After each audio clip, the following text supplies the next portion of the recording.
ज्या वेळेला यांचे मोर्चे किंवा संघर्ष रिपोर्ट करण्यासाठी जात असे त्यावेळी माझे सहकारी, ज्येष्ठ सहकारी मला असं म्हणत की तू जाणं बरोबर नाही, कारण तुझी बातमी जी आहे ती शिवसेनेला आणि स्थानिक लोकाधिकार समितीच्या बाजूनी होईल, निपक्षपाती होणार नाही. कारण तू मराठी आहेस, पण ते अर्धाच भाग सांगत होते. ती निपक्षपाती होणार नाही कारण तू मराठी आहेस आणि आम्ही बाकी सगळे दाक्षिणात्य आहोत.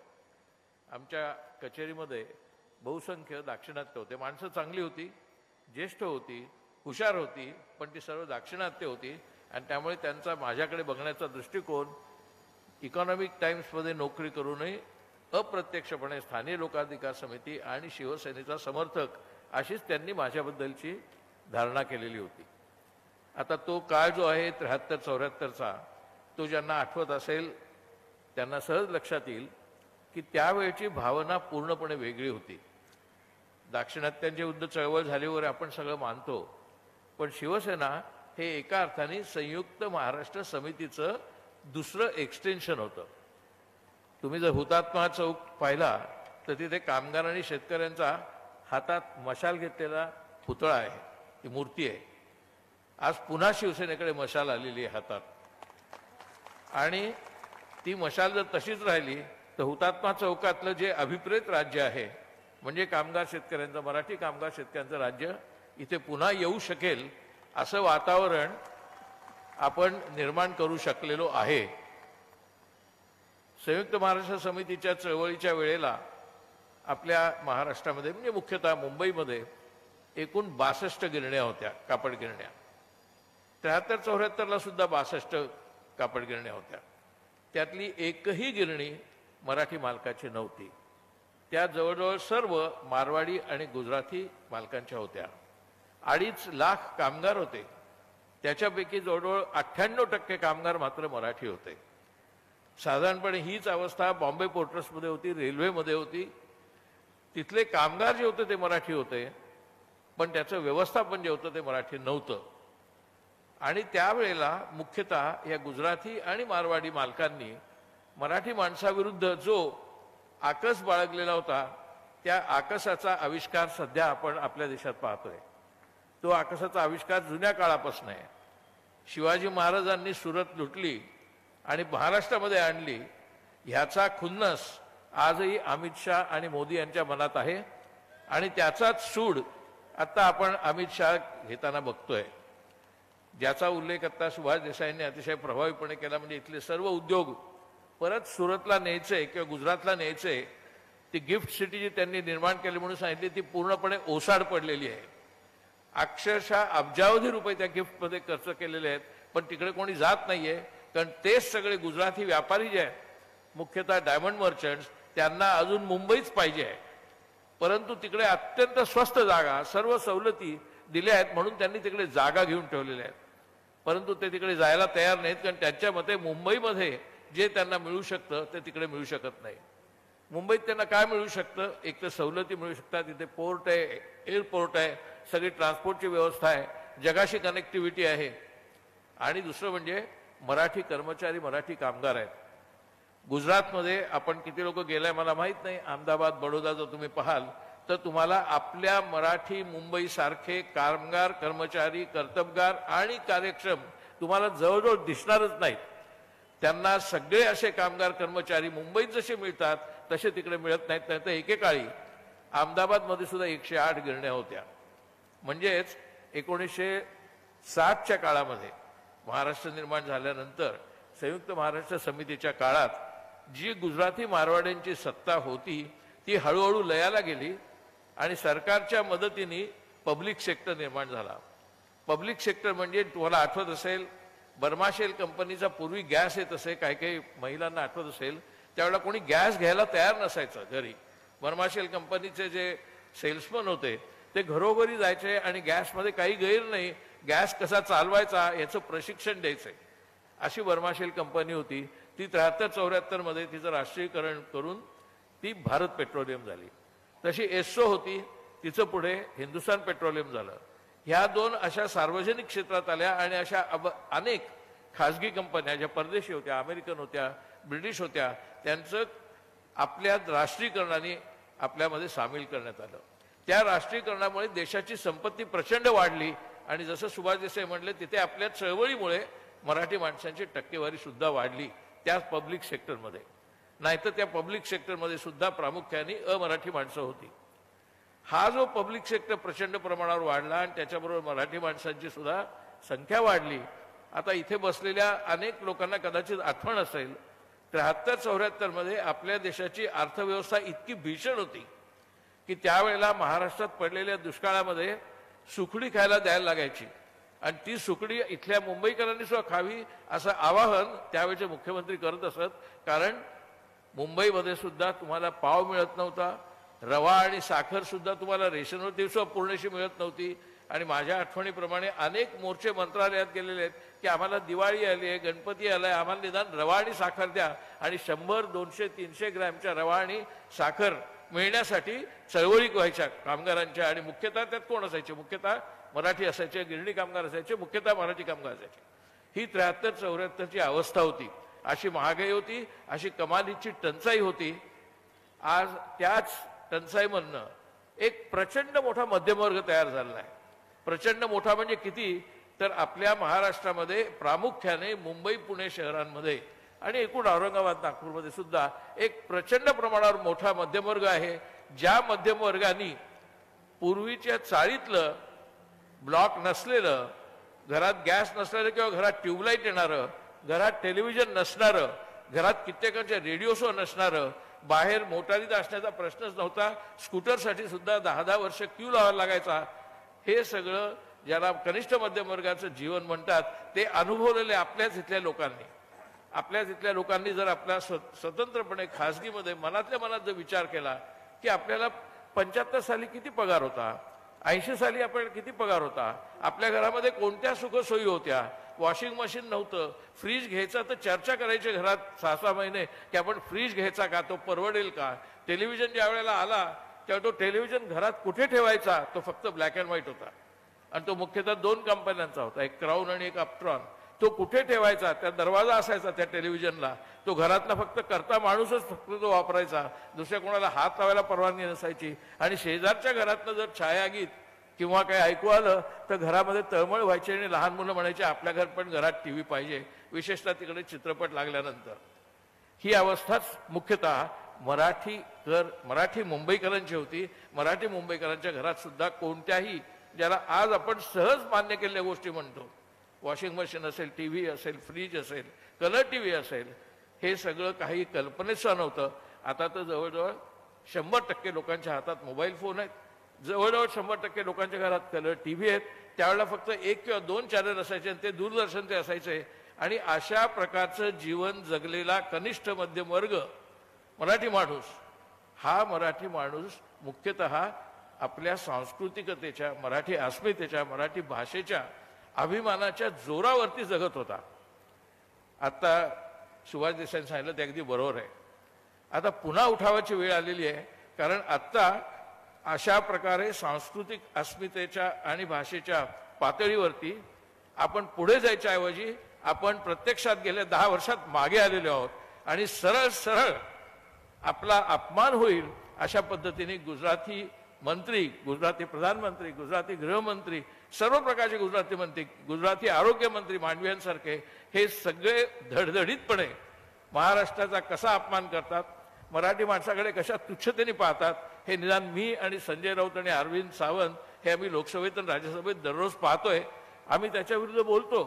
परंतु दुर्दैवाने अशी गोष्ट आहे, ज्या प्रमाणात त्याच्याबद्दलचा संताप महाराष्ट्रामध्ये व्यक्त व्हायला हवा तसा होताना दिसत नाही. इतकंच नव्हे तर दुर्दैवाने अनेक मराठी नेते विविध पक्षातले हे मोदी आणि शहांच्या कच्छपी लागलेले आहेत, त्यांची लाचारी करतायत. अशा प्रकारची लाचारी मराठी माणसांनी कधी सहन केलेली नाही. आणि म्हणून देसाई साहेब जे म्हणले ते बरोबर आहे की पुन्हा उठावाची गरज आहे. कारण जे संयुक्त राष्ट्र समितीमध्ये मुख्यतः गुजराती मालकीच्या विरोधात, म्हणजे ज्यांच्या हातात उत्पादनाची साधनं आहेत त्यांच्या विरोधात चळवळ सुरू झाली. नंतर ती शिवसेनेच्या मार्फत एकूण सार्वजनिक क्षेत्रापर्यंत आली. ते सर्व आता बदललेलं आहे. आता सार्वजनिक क्षेत्रामध्ये सुद्धा कॉन्ट्रॅक्ट सिस्टीम आलेली आहे. कॉन्ट्रॅक्ट सिस्टीममध्ये कोणाला घ्यायचं, कोण नाही, कोणाला घ्यायचं नाही, हे सगळं त्या कॉन्ट्रॅक्टरच्या हातात असतं. आणि तो कॉन्ट्रॅक्टर तिथल्या मॅनेजमेंटच्या, म्हणजे मुख्यतः सरकारतर्फे येतो आणि त्याच्यामुळे आज आपण असं प्रत्यक्षात पाहतोय की इतिहास पुढे जायच्याऐवजी इतिहास मागे नेला जातोय. सुरतवरनं जे शिवाजी महाराजांनी वखार लुटून आणली ती परत सुरतमध्ये नेण्याच्या दृष्टिकोनातनं ती नव्हे तर इतर सुद्धा काही काही गोष्टी परत गुजरातमध्ये नेण्याचा प्रयत्न चालू आहे. मला वाटतं ह्या पार्श्वभूमीवरती आपण हे लक्षात घेतलं पाहिजे की आताचा जो मध्यम वर्ग आहे जे समोर बसलेले आहेत त्या सर्व मध्यम वर्गाने आपला भूतकाळ स्थानिक लोकाधिकार समिती निर्माण होण्याच्या अगोदरचे आपले पगार अगोदरच्या आपल्या नोकऱ्या याची जराशी नीट आठवण करून विचार केला पाहिजे की त्यावेळेला आपण असे होतो, त्यावेळेला आपण असे लढाऊ होतो, त्यावेळेला आपण असं बोलू शकत होतो. आत्ता बोलण्याची संधी असून सुद्धा आपण का असे महाराष्ट्र म्हणून शरण गेलेले आहोत आणि अक्षरशः लाचार पद्धतीने आपण शरण गेलेले आहोत. आपलेच सहकारी जुने हे त्यांच्या नादी लागलेत, त्यांच्या कच्छपी लागलेले आहेत. प्रत्यक्षात वस्तुस्थिती अशी आहे की आता निवडणुका आलेल्या आहेत आणि ह्या निवडणुकीमध्ये मोदी आणि शहांना असं जवळजवळ वाटायला लागलेलं आहे की आपल्याला पुन्हा तेवढी मतं मिळणार नाहीयेत. त्यांना मागच्या निवडणुकीमध्ये 303 जागा एकट्या भाजपला मिळाल्या. त्याच्या अगोदरच्या निवडणुकीत भाजपला 282 जागा मिळाल्या.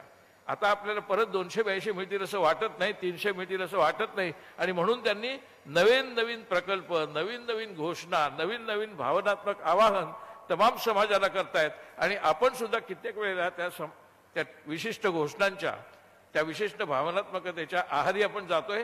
ते आहारी गेल्यामुळे त्यांना असं वाटतं की आपल्याला 300 किंवा 200 जागा मिळतील. परवा तर ते म्हणले आम्हाला 370 मिळतील आणि आमच्या एनडीएला 400 सुद्धा मिळतील. तुम्ही जर मनातल्या मनात हिशेब करून पाहिला तर राष्ट्रीय पक्ष भारतीय जनता पक्ष नाही, तो फक्त उत्तर भारतीयांचा हिंदी भाषिकांचा पक्ष आहे. तामिळनाडूमध्ये त्यांना काही स्थान नाहीये, केरळमध्ये त्यांना काही स्थान नाहीये, तेलंगणमध्ये त्यांना काही स्थान नाहीये, आंध्र प्रदेशमध्ये मामूली स्थान आहे किंवा जवळजवळ नाहीये, कर्नाटकामध्ये फक्त कोस्टल रिजनमध्ये त्यांना स्थान आहे, बाकी कर्नाटकाचं आणि साध्या पॉंडिचेरी सुद्धा त्यांना स्थान. वरती तुम्ही जात तर बंगालमध्ये त्यांना स्थान नाहीये, पंजाबमध्ये त्यांना स्थान नाहीये, काश्मीरमध्ये त्यांना स्थान नाहीये. कशाच्या जोरावर ते म्हणतात आम्ही राष्ट्रीय पक्ष. ते राष्ट्रीय पक्ष नाही आहेत, ते प्रामुख्याने उत्तर प्रदेश, मध्य प्रदेश, हिमाचल प्रदेश, हरियाणा एवढ्यापुरता त्यांचा पक्ष आहे. त्या तिथल्या सुद्धा हिंदी भाषिक बिहारमध्ये आता त्यांना गळती लागलेली आहे आणि म्हणून कसंही करून इकडे जसं त्यांनी अजित पवारांना आणि अन्य लोकांना शिंदेना वश करून घेतलं तसं त्यांनी तिकडे नितीश कुमारना वश करून घेतलेलं आहे. परंतु नितीश कुमारच्या विरुद्ध वातावरण आता तयार झालंय, कारण ते 9व्यांदा मुख्यमंत्री झालेत आणि 9च्या 9 वेळेला ते कायम अशा प्रकारची तडजोड करून झालेत. त्यामुळे तिथल्या लोकांचा त्यांच्यावर तोच रोष आहे जो आपल्याकडे अजित पवार आणि शिंदेच्या विरोधात आहे. त्यामुळे त्यांना बिहारमध्ये पण आपल्याला त्या जागा मिळणार नाहीत. मागच्या वेळेला बिहारमध्ये त्यांना 98% जागा मिळाल्या होत्या, मध्य प्रदेशमध्ये 98% जागा मिळाल्या होत्या, कर्नाटकमध्ये 98% जागा मिळाल्या होत्या. आता ह्या जागा आपल्याला मिळणार नाहीत. म्हणजे इथून ज्या जागा कमी होतील त्या कमी होणाऱ्या जागांची संख्या कमीत कमी 70 आणि जास्तीत जास्त 120 आहे. म्हणजे ह्यांचा आकडा 230च्या वरती जाऊच शकत नाही, अगदी उदारांतकरणाने त्यांना दिल्या तरी. त्यामुळे त्यांना आता असं वाटायला लागले की आपल्याला एका वेळेस सत्ता हाती येणार नाही आणि ती सत्ता हाती येणार नाही म्हटल्यानंतर त्यांनी ज्या प्रकारचे दंगेधोपे देशामध्ये सुरू केलेले आहेत ते रामाच्या नावाने केलेले आहेत. ते दंगेधोपे करून लोकांची मनं पुन्हा वळवता येतील, पुन्हा एकदा हिंदू मुसलमान द्वेषाचं वातावरण तयार करता येईल. ह्या प्रकारची प्रवृत्ती, ह्या प्रकारचं धोरण अधिकृतपणे सरकारतर्फे म्हणजे मुख्यतः मोदी आणि शहांतर्फे राबवलं जात आहे. एक गोष्ट तुम्हाला सांगू शकतो, अरविंद सावंत, संजय राऊतना पण ते माहिती असेलच, कारण आम्हाला तिकडे जे भाजपाचे खासदार भेटतात खासगीमध्ये त्यांची बोलायची हिंमत नसते जाहीरपणे बोलण्याची किंवा आम्हाला हाऊसमध्ये सुद्धा बोलण्याची. ते लांब कुठेतरी आम्हाला गार्डनमध्ये किंवा कुठेतरी भेटले तर बोलतात तुम्ही काय सांगता, आमच्यावरती सुद्धा ईडीचं वॉच आहे, आमच्यावरती सुद्धा सारखा वॉच आहे, आम्हाला सुद्धा दहशतीकारी मोदींच्या व्हावं लागतं, आम्हाला बोलता पण येत नाही काही. ही आमची पण अवस्था आहे आणि जर प्रसंग पडला तर आम्हीच सगळे मोदी आणि शहांच्या विरुद्ध जाणार आहोत. पण आत्ता मात्र आम्ही जाऊ शकत नाही. त्यामुळे आम्ही संधीची वाट बघतोय. कित्येक वेळा त्यातले काही जण सांगतात की अहो तुम्ही तुमचं विरोधी पक्षाचंही वाढवा, आंदोलन वाढवा, संघर्ष तीव्र करा, आम्हालाच त्याची मदत होणार आहे. कारण आम्हाला आता भाजपमध्ये सुद्धा कोणत्याही प्रकारचं स्वातंत्र्य नाही. त्यामुळे असंतोष हा काही फक्त लोकांमध्ये नाहीये, हा काही फक्त विरोधी पक्षांच्या कार्यकर्त्यांमध्ये नाहीये, हा खुद्द भाजपमध्ये सुद्धा असंतोष आहे. आणि त्या असंतोषाचा स्फोट कसा होऊ शकेल याचा अंदाज आणि याची भीती आता मोदी आणि शहांना आहे आणि त्याच्यामुळे ते सगळं वातावरण बदलायचा प्रयत्न करतायत. मला असं वाटतं की स्थानिक लोकाधिकार समिती ही जरी प्रत्यक्षात बिनराजकीय असली, म्हणजे ती जरी शिवसेनेनी स्थापलेली असली तरी ती एका अर्थाने बिनराजकीय. कारण माझ्या माहितीमधले अनेक कम्युनिस्ट विचाराचे, समाजवादी विचाराचे असे जे LIC, एअर इंडिया, अन्य ठिकाणचे कार्यकर्ते आहेत किंवा समर्थक आहेत, ते अनेक लोक, आत्ताच मी येताना काही कार्यकर्त्यांशी बोलत होतो, त्यांच्यातले अनेक लोक हे स्थानीय लोकाधिकारशाहीचे समर्थक आहेत. आणि ती स्थानीय लोकाधिकार समिती हीच खरी लोकशाही आहे, सगळीकडे लोकशाही आहे. कर्नाटकमध्ये एका ठिकाणी, एका प्रांतामध्ये माननीय खरगेंच्या मदतीने 371J या नावाने एक कॉन्स्टिट्यूशनल अमेंडमेंट त्यांनी इम्प्लिमेंट केलेली आहे. आणि त्यांच्या पक्षाचं बहुमत नसताना पूर्वी, आत्ता नव्हे, आता ते अध्यक्ष आहेत पक्षाचे, पूर्वी त्यांनी हे केलंय. त्यावेळी त्यांनी सर्व पक्षीय कर्नाटकमधले एकत्र आणले. आणि त्या 371Jचा कायदा असा आहे की त्यामुळे त्या प्रांतातल्या, त्या एका विशिष्ट प्रांतापुरता आहे, म्हणजे प्रदेशापुरता आहे, त्या प्रदेशातल्या प्रत्येक नोकरीला, कुणाची असो ती, खाजगी असो सार्वजनिक असो, ती स्थानिक माणसालाच आणि स्थानिक भाषिक माणसालाच ती नोकरी दिली गेली पाहिजे. हा ठराव तिथे कायद्याने आहे, घटनेच्या आधारे केलेला आहे. 371J या घटनेच्या कलमानुसार ते त्यांनी तिकडे घडवून आणलेलं आहे. ते आपल्याला घटना असो नसो, आपण आपल्या ताकदीच्या जोरावर, आपल्या लढ्याच्या जोरावर, आपल्या संघर्षाच्या जोरावर ते आपण ते करू शकतो. याच्यामध्ये प्रांतवाद नाही, याच्यामध्ये प्रांतवाद कसा नाही. कारण हीच घोषणा, हीच चळवळ तामिळनाडूमध्ये आहे, बंगालमध्ये आहे, केरळमध्ये आहे आणि त्या सगळ्या ठिकाणी. कारण स्थानिक लोकाधिकार समिती ह्या ज्या वेळेला समर्थ होतात त्यावेळेला खऱ्या अर्थाने लोकशाही समर्थ होते. कारण लोकशाहीमध्ये लोक महत्वाचे आहेत आणि लोकांमध्ये ते स्थानिक लोक महत्वाचे आहेत. स्थानिक लोकांचा असा अधिकार असणं याचा अर्थ आपण देशाच्या विरोधात किंवा प्रांतवादाने इतरांच्या द्वेषामध्ये परामर्श करतोय आपण, असं अजिबात समजायचं कारण नाही. आपला हा स्थानिक लोकाधिकार समितीचा प्रयत्न म्हणजे लोकशाही बळकट करण्याचा प्रयत्न आहे. हाच प्रयत्न आत्ता अमेरिकेत सुद्धा चालू आहे. आणि म्हणूनच अमेरिकेमध्ये सुद्धा एक प्रकारे मगाशी सांगितलं अनिल देसाईंनी किंवा अन्य लोकांनी, सुभाष देसाईंनी पण, की अमेरिकेत सुद्धा आता त्यांच्या पद्धतीने स्थानिक लोकाधिकार चळवळ चालू झालेली आहे. त्यांच्याकडचं जे अरिष्ट आहे, आर्थिक अरिष्ट, ते आर्थिक अरिष्ट याच्याचमुळे आलेलं आहे. इंग्लंडमध्ये, जर्मनीमध्ये सुद्धा अशा प्रकारची चळवळ चालू आहे. दुर्दैवाने त्यांच्याकडे सुद्धा काही प्रमाणात द्वेषाचं आणि नफरतीचं राजकारण करून ते त्याला वळण लावायचा प्रयत्न करतायत. पण त्यांच्याहीकडे आपल्यासारखे चांगले सद्भावनेचा विचार करणारे, लोकांना समाविष्ट करणारे आणि तरीही आपली अस्मिता, आपली भाषा, आपली संस्कृती टिकवून स्थानीय लोकाधिकार प्राप्त करणारे असेही घटक त्यांच्याकडे आहेत, अशाही चळवळी त्यांच्याकडे आहेत. आपण एकटे नाही, आपण महाराष्ट्रातही एकटे नाही, देशातही एकटे नाही, जगातही एकटे नाही. हे लक्षात घेऊन आपण आपली चळवळ अधिक समर्थ करावी. त्याला आमच्यासारख्या पत्रकारांचा, आत्ता मी ह्या घडीला पत्रकार नसलो तरीही आमच्यासारख्या पत्रकारांचा पूर्ण पाठिंबा असेल, पूर्ण समर्थन असेल. असे 4 शब्द सांगून मी माझं भाषण संपवतो. धन्यवाद.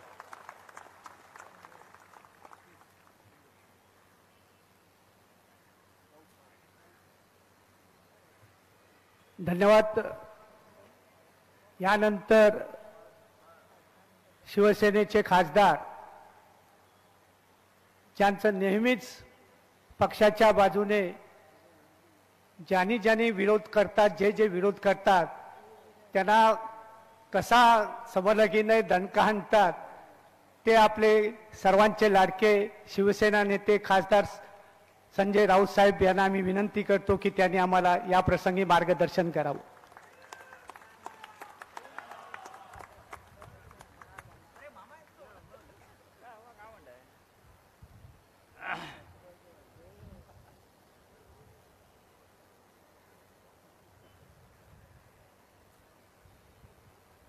लोकाधिकार समिती महासंघाचे अध्यक्ष, माझे सहकारी खासदार शिवसेना नेते अनिल देसाई, मंचावरील उपस्थित शिवसेनेचे नेते, ज्येष्ठ नेते दिवाकरजी रावते, अरविंदजी सावंत, प्रदीप मयेकर, विलास पोतनीस, अख्खी लोकाधिकार समिती आहे ना, मला लोकाधिकारची नावं घ्यायला आवडतात. सुनील शिंदे,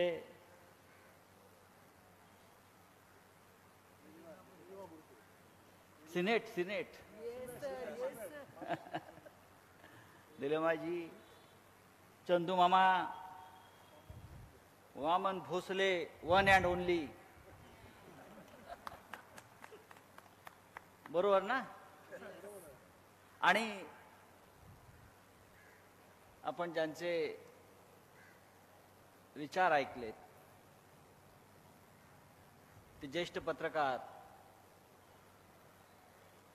खासदार माननीय श्री कुमार केतकर, कामगार मैदानावर लोकाधिकार समितीचा मेळावा होतो आहे. लोकाधिकारचे मेळावे खरं बंदिस्त हॉलमध्ये होतात, तुम्ही मैदानात घेतलेला आहे. 50 वर्ष झाले. एखाद्या व्यक्तीला 50 वर्ष होतात, एखाद्या संस्थेला 50 वर्ष होतात, एखाद्या राज्याला, एखाद्या देशाला 50 वर्ष होतात. पण एका चळवळीला 50 वर्ष झालेली आहेत, लक्षात घ्या. आणि त्या चळवळीला 50 वर्ष झाली तरी ती चळवळ अद्याप सुरू आहे. हे लोकाधिकार समिती महासंघाचं वैशिष्ट्य आहे, लोकाधिकार चळवळीचं वैशिष्ट्य आहे. ही चळवळ न संपणारी आहे. कारण भूमिपुत्रांच्या अधिकाराचा प्रश्न हा फक्त मुंबई पुरता नाही, तर जगातल्या अनेक देशांमध्ये, राज्यातल्या अनेक भागांमध्ये कुठे ना कुठे, कोणत्या ना कोणत्या मार्गाने स्थानिकांच्या अधिकाराचा प्रश्न हा ज्वलंतपणे पेटत असतो. पण हा प्रश्न पेटवण्याची पहिली भूमिका जर कोणी घेतली असेल तर ती हिंदू हृदय सम्राट शिवसेना प्रमुख बाळासाहेब ठाकरेंनी 50 वर्षापूर्वी घेतली. ही सुरुवात ही ठिणगी बाळासाहेब ठाकरेंनी टाकली की स्थानिकांना रोजगार मिळायला हवा, त्यांच्या त्यांच्या भागामध्ये, त्यांच्या त्यांच्या शहरामध्ये, त्यांच्या राज्यामध्ये. आणि तो आम्हाला भारतीय घटनेनं दिलेला अधिकार आहे. जर तुम्ही भाषेच्या आधारावर राज्य निर्माण केली, मग त्या राज्यातल्या त्या भाषिकांना त्यांचे अधिकार हे मिळायला हवे. मगाशी सुभाष देसाईंनी एअर इंडियाच्या त्या घटनेचा उल्लेख केला की बाळासाहेबांनी त्यावेळेला स्वतः अशा प्रकारच्या चळवळींचं नेतृत्व केलं. आरसेप, सगळ्यात मोठा मोर्चा आरसेपला झाला. तोडफोड म्हणजे किती मोठा इतिहास आहे आपला तोडफोडीचा, हे जाऊन त्या मिंदेला सांगा. तोडफोड एअर इंडिया. पण एअर इंडिया मधली जी क्रांतिकारक घटना घडली, बाळासाहेब ठाकरे यांच्या नेतृत्वाखाली आपण नोकऱ्या मागायला गेलो आणि नोकऱ्यांवर चर्चा सुरू असताना नंदा नावाच्या माणसाचा सूर बदलल्यावरती एका शिवसैनिकाने त्या नंदाच्या कानफटात मारली आणि तो खणखणीत आवाज कानफटात मारल्याचा दिल्लीपर्यंत गेला, दिल्लीपर्यंत पोहोचला. आणि या महाराष्ट्रामध्ये सर्व पब्लिक सेक्टरचे दरवाजे, फक्त एअर इंडिया नाही, सगळ्या पब्लिक सेक्टरचे दरवाजे मराठी माणसासाठी बाळासाहेबांमुळे उघडे झाले. पण एअर इंडियामध्ये ही कानफटात मारण्याची कृती घडण्याआधी बाळासाहेबांच्या घरी, शिवसेना प्रमुखांच्या घरी एक बैठक झाली एअर इंडियाच्या अधिकाऱ्यांची.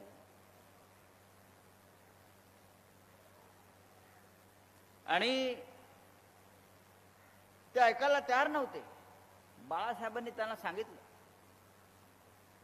अरे बाबा, ही तुझी विमानं जी आहेत ते हवेत फिरतील, ते तुझा असेल, पण मुंबईचे रस्ते माझे आहेत, लक्षात ठेव, तुला फिरणं कठीण होईल. ही लोकाधिकार समितीच्या चळवळीची ठिणगी आहे. पण बाळासाहेब म्हणायचे हे व्हाईट कॉलर लोक आहेत. का अनिल बरोबर ना? हे सगळे व्हाईट कॉलर लोक आहेत म्हणायचे. पण कालांतरानं त्या व्हाईट कॉलर लोकांच्या हातात सुद्धा दगड आले केतकर साहेब. कारण व्हाईट कॉलर म्हणजे शिवी असं बाळासाहेब म्हणायचे. मग हळूहळू या सगळ्या व्हाईट कॉलर लोकांचं विचारांतर झालं. ते कडवट शिवसैनिक झाले. आता आमचे केतकर साहेब सुद्धा व्हाईट कॉलर आहेत. पण मला माहिती आहे शिवसेनेच्या त्यावेळच्या चळवळीत त्यांनी सुद्धा हातात दगड घेतलेला आहे की नाही विचारा. प्रत्येक व्हाईट कॉलर मराठी माणसाला बाळासाहेबांनी शिवसैनिक बनवलं. आणि ती शिवसेना बाळासाहेबांनी अशा पद्धतीनं पुढे नेली.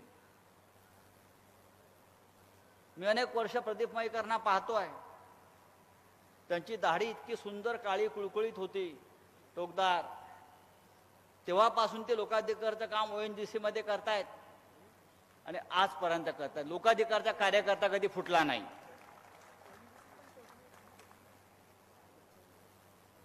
भूमिपुत्रांची चळवळ ही ऐतिहासिक चळवळ आहे. या देशामध्ये 2 लोकांनी भूमिपुत्रांची चळवळ सुरू केली. पहिले छत्रपती शिवाजी महाराज आणि दुसरे बाळासाहेब ठाकरे. छत्रपती शिवाजी महाराजांचा स्वराज्याचा लढा हा भूमिपुत्रांच्या न्याय हक्काचा लढा होता.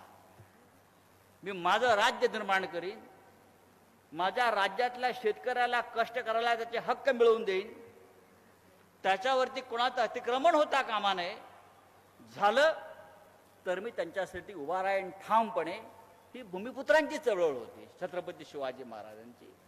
आणि त्यानंतर हिंदुहृदय सम्राट बाळासाहेब ठाकरे त्यांनी तोच भूमिपुत्रांचा लढा, ती चळवळ शिवसेनेच्या माध्यमातून, लोकाधिकार समितीच्या माध्यमातून पुढे नेली. मगाशी केतकर साहेबांनी सांगितलं की संयुक्त महाराष्ट्राच्या लढ्याचं पुढलं पर्व हे शिवसेनेची स्थापना आहे. संयुक्त महाराष्ट्र स्थापन झाला, मुंबई मिळाली, 105 हुतात्मे आपण दिले. पण या महाराष्ट्राच्या राजधानीमध्ये त्या मराठी माणसाला तो न्याय आपल्याला मिळाला नाही, तो हक्क आपल्याला मिळाला नाही. आपल्याला घाटी म्हणून हिणवलं जाऊ लागलं. हे घाटी आहे. मग त्या घाट्यांचा हिसका दाखवण्यासाठी बाळासाहेबांना शिवसेना स्थापन करावी लागली. ही मुंबई जी टिकवली, संयुक्त महाराष्ट्राने मुंबई मिळवून दिली, पण शिवसेनेनं मुंबई मराठी माणसाकडे टिकवली. हे शिवसेनेचं यश आहे. नोकऱ्या आम्हाला हव्यात ना, नोकऱ्या कोणाला नको? की बाळासाहेब ठाकरे म्हणजे काय मोदी नाहीत ना? 2 कोटी रोजगार देऊ, दिला काय? 2 कोटी रोजगार देण्याची घोषणा हा माणूस 2014 पासून करतोय. वर्षाला 2 कोटी म्हणजे आतापर्यंत 20 कोटी रोजगार मिळाला पाहिजे होते. पण लोकाधिकार चळवळीच्या माध्यमातून आतापर्यंत लाखो कोट्यावधींना रोजगार मिळाला. हे कोणीतरी त्या मोदी गॅरंटीला सांगा. नोकऱ्या मिळत नसतील तर सुशिक्षित लोकांनी पकोडे तळा, असं देशाचा पंतप्रधान सांगतो. पण आमच्या बाळासाहेबांनी काय केलं? नोकऱ्या देत नसाल तर शिवसेनेशी सामना तुम्हाला नोकऱ्या द्याव्याच लागतील. आणि त्यासाठी लोकाधिकार समिती आहे, हे बाळासाहेब ठाकरेंनी सांगितलं. आणि बाळासाहेब ठाकरेंनी केलेलं महत्वाचं काम कोणतं असेल तर हा मराठी तरुण त्याने एक स्वाभिमानानं उभा केला. मगाशी मशालीचा उल्लेख आला. ही मशाल कशी पेटले आपण केतकर साहेब सांगितलं. संयुक्त महाराष्ट्राच्या हुतात्मा स्मारकात जो कष्टकरी आहे त्याच्या हातामध्ये मशाल आहे. ही मशाल तेव्हा पेटली होती आणि ही मशाल आता परत काळाचा महिमा किती आघात बघा. पुन्हा एकदा या महाराष्ट्राच्या हक्कावर जेव्हा आक्रमण होत आहे तेव्हा शिवसेनेच्या हातामध्ये ही मशाल आलेली आहे. हा 50 वर्षातली ही स्थित्यंतर आहे. बरं, मशालीचं महत्व इतिहास काळापासून आहे. छत्रपती शिवाजी महाराजांकडे सुद्धा मशाल होती. मला माहित नसलेलं सांगतो. कात्रजचा घाट दाखवणं हे शिवाजी महाराजांच्या काळातली एक ऐतिहासिक घटना आहे. छत्रपती शिवाजी महाराजांनी जेव्हा लाल महालातल्या शाहिस्त खानाच्या त्याच्या लोकांवर हल्ला केला आणि पळापळ झाली आणि छत्रपती शिवाजी महाराज लाल महालावर हल्ला करून खानाची बोटं कापून बाहेर पडले, तेव्हा शिवाजी महाराजांकडे मोजकं सैन्य होतं आणि खानाचं विशाल सैन्य होतं. पुणे आणि मावळ प्रांतामध्ये हजारो लाखो सैनिक आले होते आणि महाराजांकडे मोजके 100 सैनिक होते. आणि खानाच्या सैनिकांनी महाराजांचा पाठलाग सुरू केल्यावरती महाराजांच्या लक्षात आलं की आपण या सैन्याचा सामना करू शकणार नाही इतक्या मोठ्या. तेव्हा महाराजांनी आपल्या काही लोकांना सांगितलं की आता आपण गनेमी कावा केला पाहिजे. त्यांनी 100-150 बैल घेतले, त्या बैलाच्या शिंगाला मशाली लावल्या आणि त्या मशाली कात्रजच्या घाटात सोडल्या. ते बैल कात्रजच्या घाटात सोडले आणि खानाला वाटलं की महाराज त्या दिशेने गेलेले आहेत आणि अख्खं सैन्य हे कात्रजच्या दिशेने गेलं आणि महाराज सुखरूप सिंहगडावर पोचले. त्याच्यामुळे आमच्या हातातली जी मशाल आता आहे शिवाजी महाराजांची, ती मशाल तुम्हाला सगळ्यांना कात्रजचा घाट दाखवल्याशिवाय राहणार नाही. आणि या देशामध्ये, या राज्यामध्ये पुन्हा एकदा मशाल शिवसेनेची धगधगीतपणे पेटवल्याशिवाय राहणार नाही. मशाल संयुक्त महाराष्ट्राची आहे, मशाल शिवसेनेची आहे, मशाल मराठी माणसाची आहे. प्रत्येकाच्या मंगटामध्ये आणि प्रत्येकाच्या मनामध्ये आज ही मशाल पेटलेली आहे. ही चळवळ आहे आणि चळवळ 50 वर्ष चालवणे सोपं नाही. लोक वर्षभरातच थकून जातात. जरांगे पाटलांना 3 उपोषणं करावी लागली 6 महिन्यात. चळवळ चालवणं सोपं नसतं, पण आपण अखंड ही चळवळ चालवतो आहोत. मुळात शिवसेना हेच एक आंदोलन आहे. शिवसेना हा पक्ष नाहीये, शिवसेना हे राजकारण नाहीये. शिवसेना हेच मुळात एक आंदोलन आहे. आणि बाळासाहेबांनी आंदोलन यासाठी सुरू केलं की या छत्रपती शिवाजी महाराजांचा महाराष्ट्र तो अखंड राहावा, मराठी माणूस स्वाभिमानानं जगावा. या महाराष्ट्राची जी लूट तेव्हाही चालू होती आणि आजही चालू आहे, ती लूट थांबवण्यासाठी शिवसेना आहे. आणि उद्या आमच्या अंगावर याल तर महाराज जसे सुरतला जाऊन सुरतची लूट करून आले तसे आम्ही गुजरातला जाऊन लूट करून येऊ, यासाठी शिवसेना आहे. आम्हाला सांगू नका तुम्ही मग गुजरातमध्ये शिरलेत आणि आम्हाला लुटून गेलेत. हा शिवाजी महाराजांनी दाखवलेला मार्ग आहे आम्हाला. आणि आता काही लोक मोदींना शिवाजी महाराज म्हणायला लागलेत, म्हणून मी शिवाजी महाराजांची आठवण करून देतो. अरे मोदी शिवाजी होईल का? अमित शहा शिवाजी होईल का? छत्रपती शिवाजी महाराज एकच युगपुरुष. अरविंद सावंत आपण काल लोकसभेत होतात. बाळराजे जे आहेत या सरकारचे, त्याने एक भाषण केलं आणि त्यांनी तुमच्या प्रधानमंत्र्यांचा उल्लेख युगपुरुष असा केला. 500 वर्षानंतर एक युगपुरुष जन्माला आला. हिम्मत कशी होते तुमची? अरे तू मराठी माणूस असली तुला लाज वाटली पाहिजे. या पृथ्वी तलावरती शिवाजी महाराजांशिवाय दुसरा युगपुरुष जन्मालाच आलेला नाही. आणि हे इतके मिंदे झाले की त्या मोदींना युगपुरुष म्हणायला लागले, त्यांना शिवाजीची उपमा द्यायला लागले. हे सगळं थांबवण्याची जबाबदारी जर कोणावरती असेल तर ते आपल्यावर आहे. हक्क आहे आपला या महाराष्ट्रावर, या मुंबईवर, इकडल्या प्रत्येक नैसर्गिक साधनांवर. नोकऱ्या तर आम्हाला मिळायलाच पाहिजेत. महाराष्ट्रातला उद्योग बाहेर जाता कामा नये.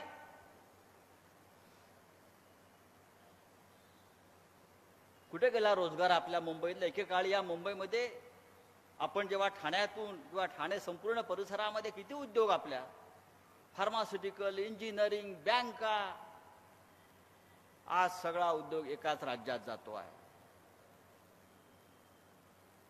गेल्या 10 वर्षात 4 किंवा 5 लोकांना रोजगार मिळाला.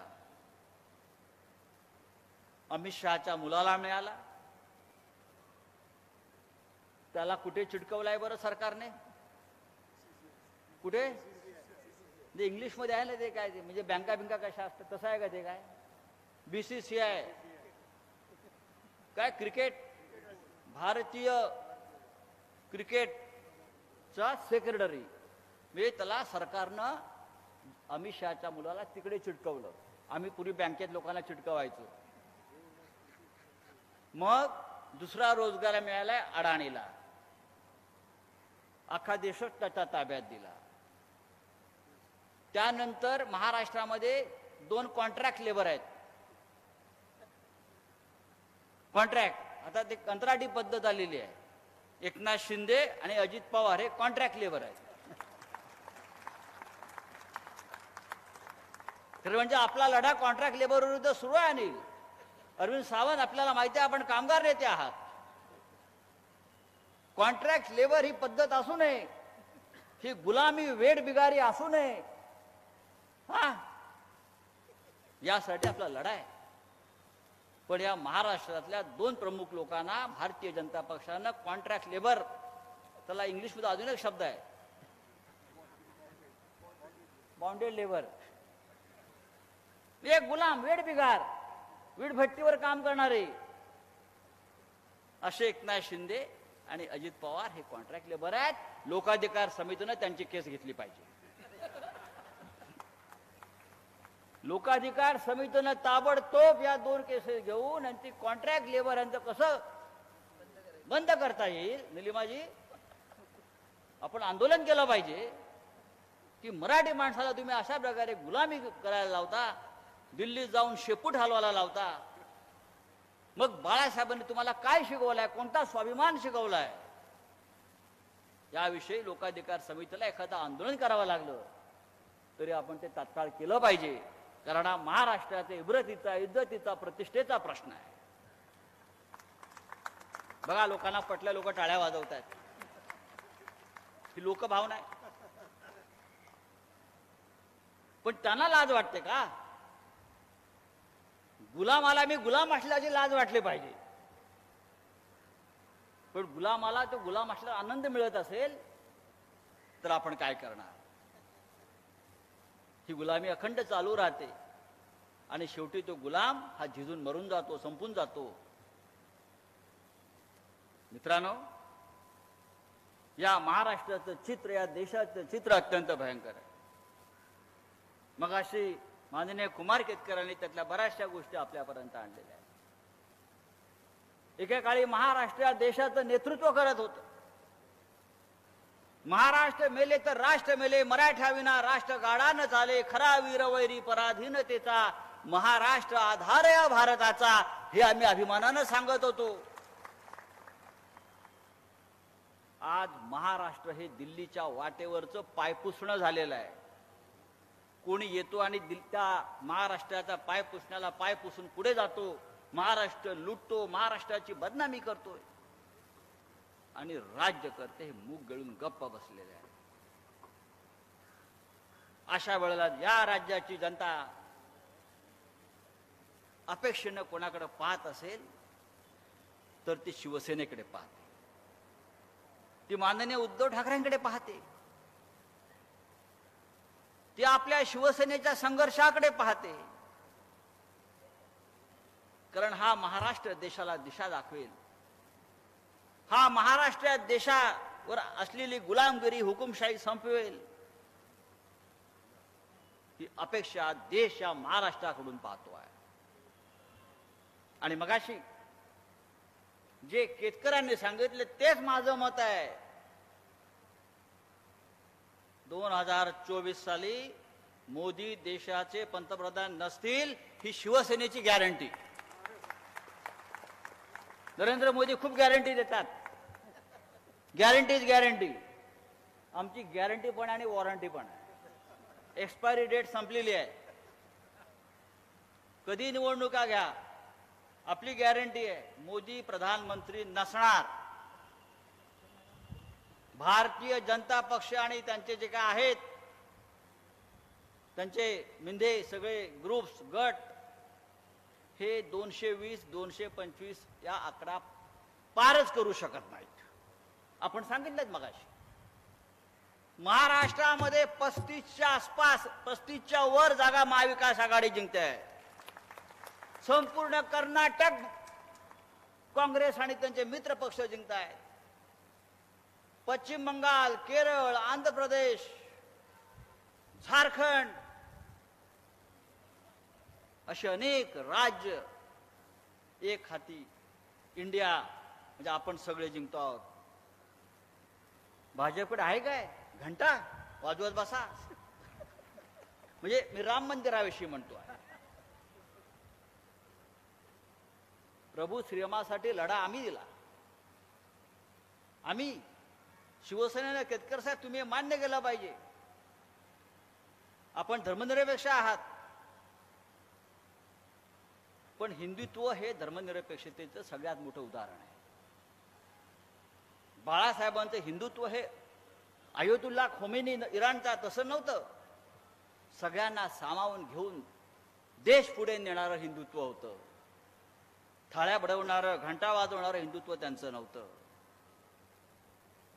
आज देश फक्त एका विचारानं लोकांना गुंग आणि धुंद करून, म्हणजे जर तुम्ही त्यांच्या लोकांची भाषणं ऐकलीत आता काही रोज सकाळी बोलत असतात अधूनमधून, मीही बोलतो ना असं नाही, पण मी शुद्धीत बोलतो.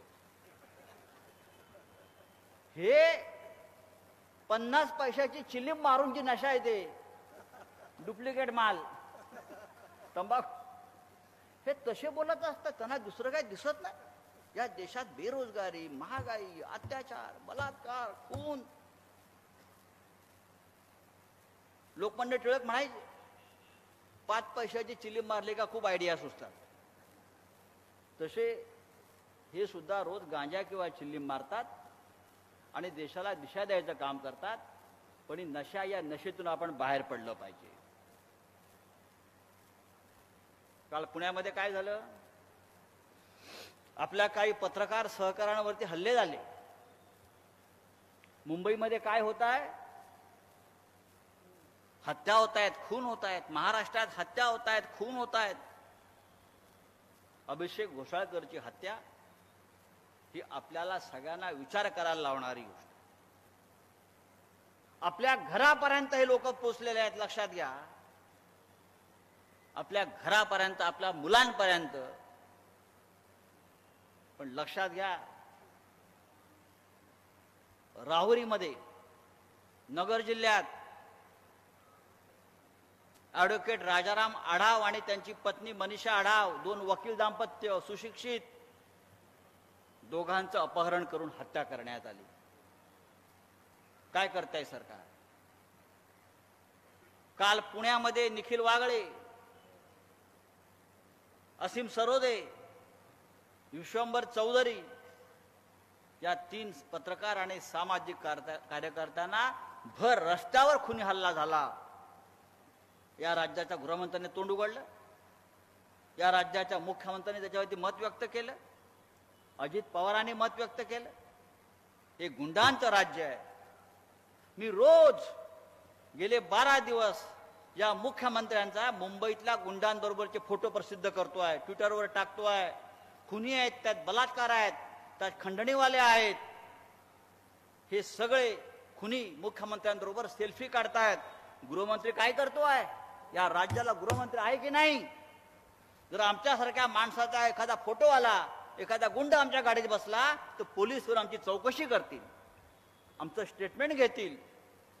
पण कल्याणमध्ये एक भाजपचा आमदार गणपत गायकवाड त्याने गोळ्या झाडल्या, पण ते गोळ्या झाडल्यावर तो असं म्हणतोय की मी गुन्हेगार झालो, याचं कारण या राज्याचा मुख्यमंत्री एकनाथ शिंदे आहे आणि माझे कोट्यावधी रुपये ज्या एकनाथ शिंदेकडे पडलेले आहेत, हे कोट्यावधी रुपयाचा हिशोब या राज्याचा गृहमंत्री, या राज्याचा आर्थिक गुन्हा विभाग, पोलिसांचा ईडी हे घेणार आहे. जर एक आमदार सांगतो, त्याचं स्टेटमेंट आहे की माझे कोट्यावधी रुपये पडले, हे कोट्यावधी रुपये कुठून आले, हा गुन्हेगारीतला पैसा असेल तर money laundering act, PMLA section 45A ज्याच्यावरती आमच्यावर कारवाई झाली, त्याखाली या मुख्यमंत्र्याला तात्काळ अटक व्हायला पाहिजे. हिंमत आहे या गृहमंत्र्याची, या राज्याची, अमित शहाची, या प्रधानमंत्री मोदीची, जो भ्रष्टाचार सहन करणार नाही म्हणतो, भ्रष्टाचाराच्या बाबतीत 0 टॉलरन्स म्हणतो, पण सगळ्यात जास्त भ्रष्टाचाराला जर कोणी उत्तेजना, प्रेरणा आणि पाठिंबा देत असतील तर ते हे लोक आहेत. आणि आपण ते सगळं सहन करतो आहे. आपण टाळकुट्यात भजन करत त्याला मत देतो आहोत. हे रामराज्य नाही आहे, लक्षात घ्या. हे रामाचं राज्य नाही आहे. रामाचं मंदिर उभं राहिलं असेल, राम मंदिराचा उत्सव साजरा झाला असेल, पण हे रामराज्य नाही आहे. रावणाचं राज्य यापेक्षा चांगलं होतं श्रीलंकेतलं, लंकेतलं. रावणा तसा उत्तम राजा होता, आपल्याला माहित असेल. पंडित होता, विद्वान होता, पण सत्य आणि असत्य, धर्म आणि अधर्माची ती लढाई होती, राम आणि रावणाची. पण मोदीचं राज्य, फडणवीसचं राज्य हे अधर्माचं राज्य आहे, हे पापाचं राज्य आहे. हे पापाच्या पैशातून निर्माण झालेलं राज्य आहे, लक्षात घ्या. आणि हे पाप आपल्याला उलथवून टाकायचं. आणि कार्य, हे पवित्र कार्य आपल्याला या देशासाठी करावं लागेल, या राज्यासाठी करावं लागेल. माननीय उद्धव ठाकरे शिवसेनेचे पक्षप्रमुख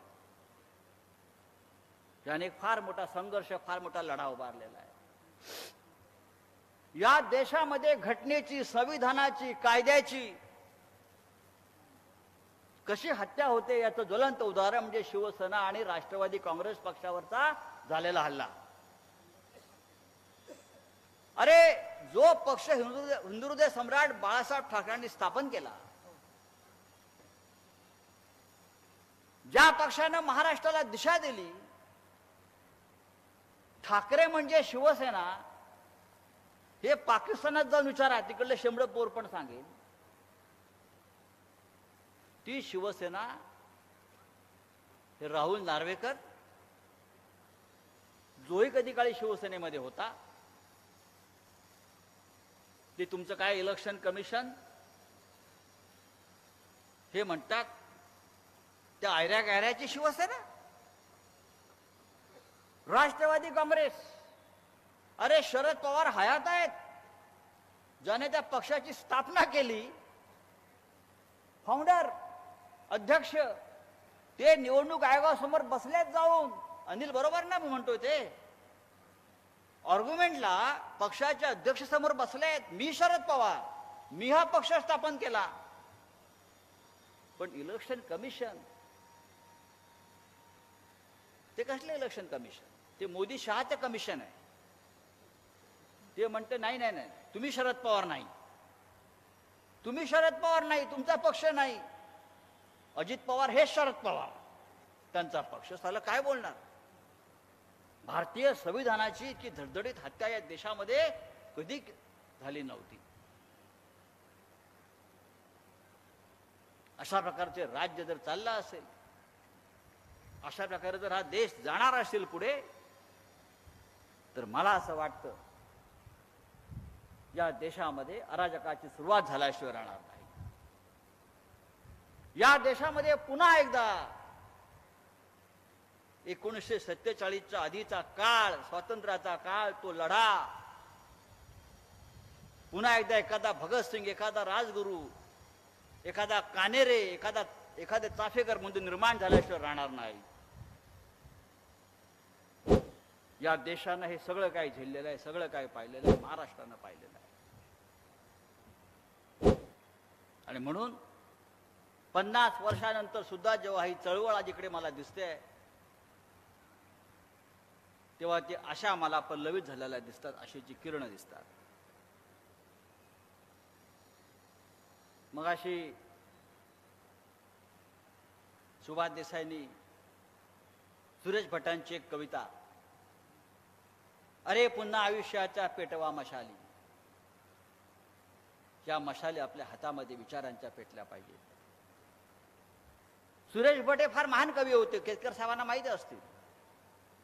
आणि त्यांना भविष्यातल्या अनेक गोष्टी दिसायच्या आणि त्यांनी खूप गोष्टी लिहून ठेवल्या. मगाशी येतात आम्ही भटांचं एक पुस्तक चाळत होतो गझलांचं, पण त्यांच्याने माझे फार चांगले संबंध होते. आणि आजच्या परिस्थितीला साजेशी असे गझल आणि कविता माझ्या हातात पडली आणि मी ते वाचून स्वतः हसायला लागलो. आणि मला वाटलं मी चाललोच आहे आता लोकाधिकार समितीच्या कार्यक्रमाला, तर लोकांनाही ती प्रचिती यावी. सुरेश भटांनी ही कविता 11 नोव्हेंबर 1992 साली लिहिलेली आहे. बघा, पहाटे 5 वाजता त्यांच्या हस्ताक्षरातल्या, त्यांनी मला पाठवलेलं आहे, भटांच्या हस्ताक्षरातली कविता आहे. आणि मला तेव्हा त्यांनी लिहून जी पाठवली होती ती माझ्या सकाळी सहज मला चालताना मिळाली. हा योगायोग आहे. आणि त्यांच्या कवितेचं नाव आहे धोरण. काय म्हणतात बघा सुरेश भट,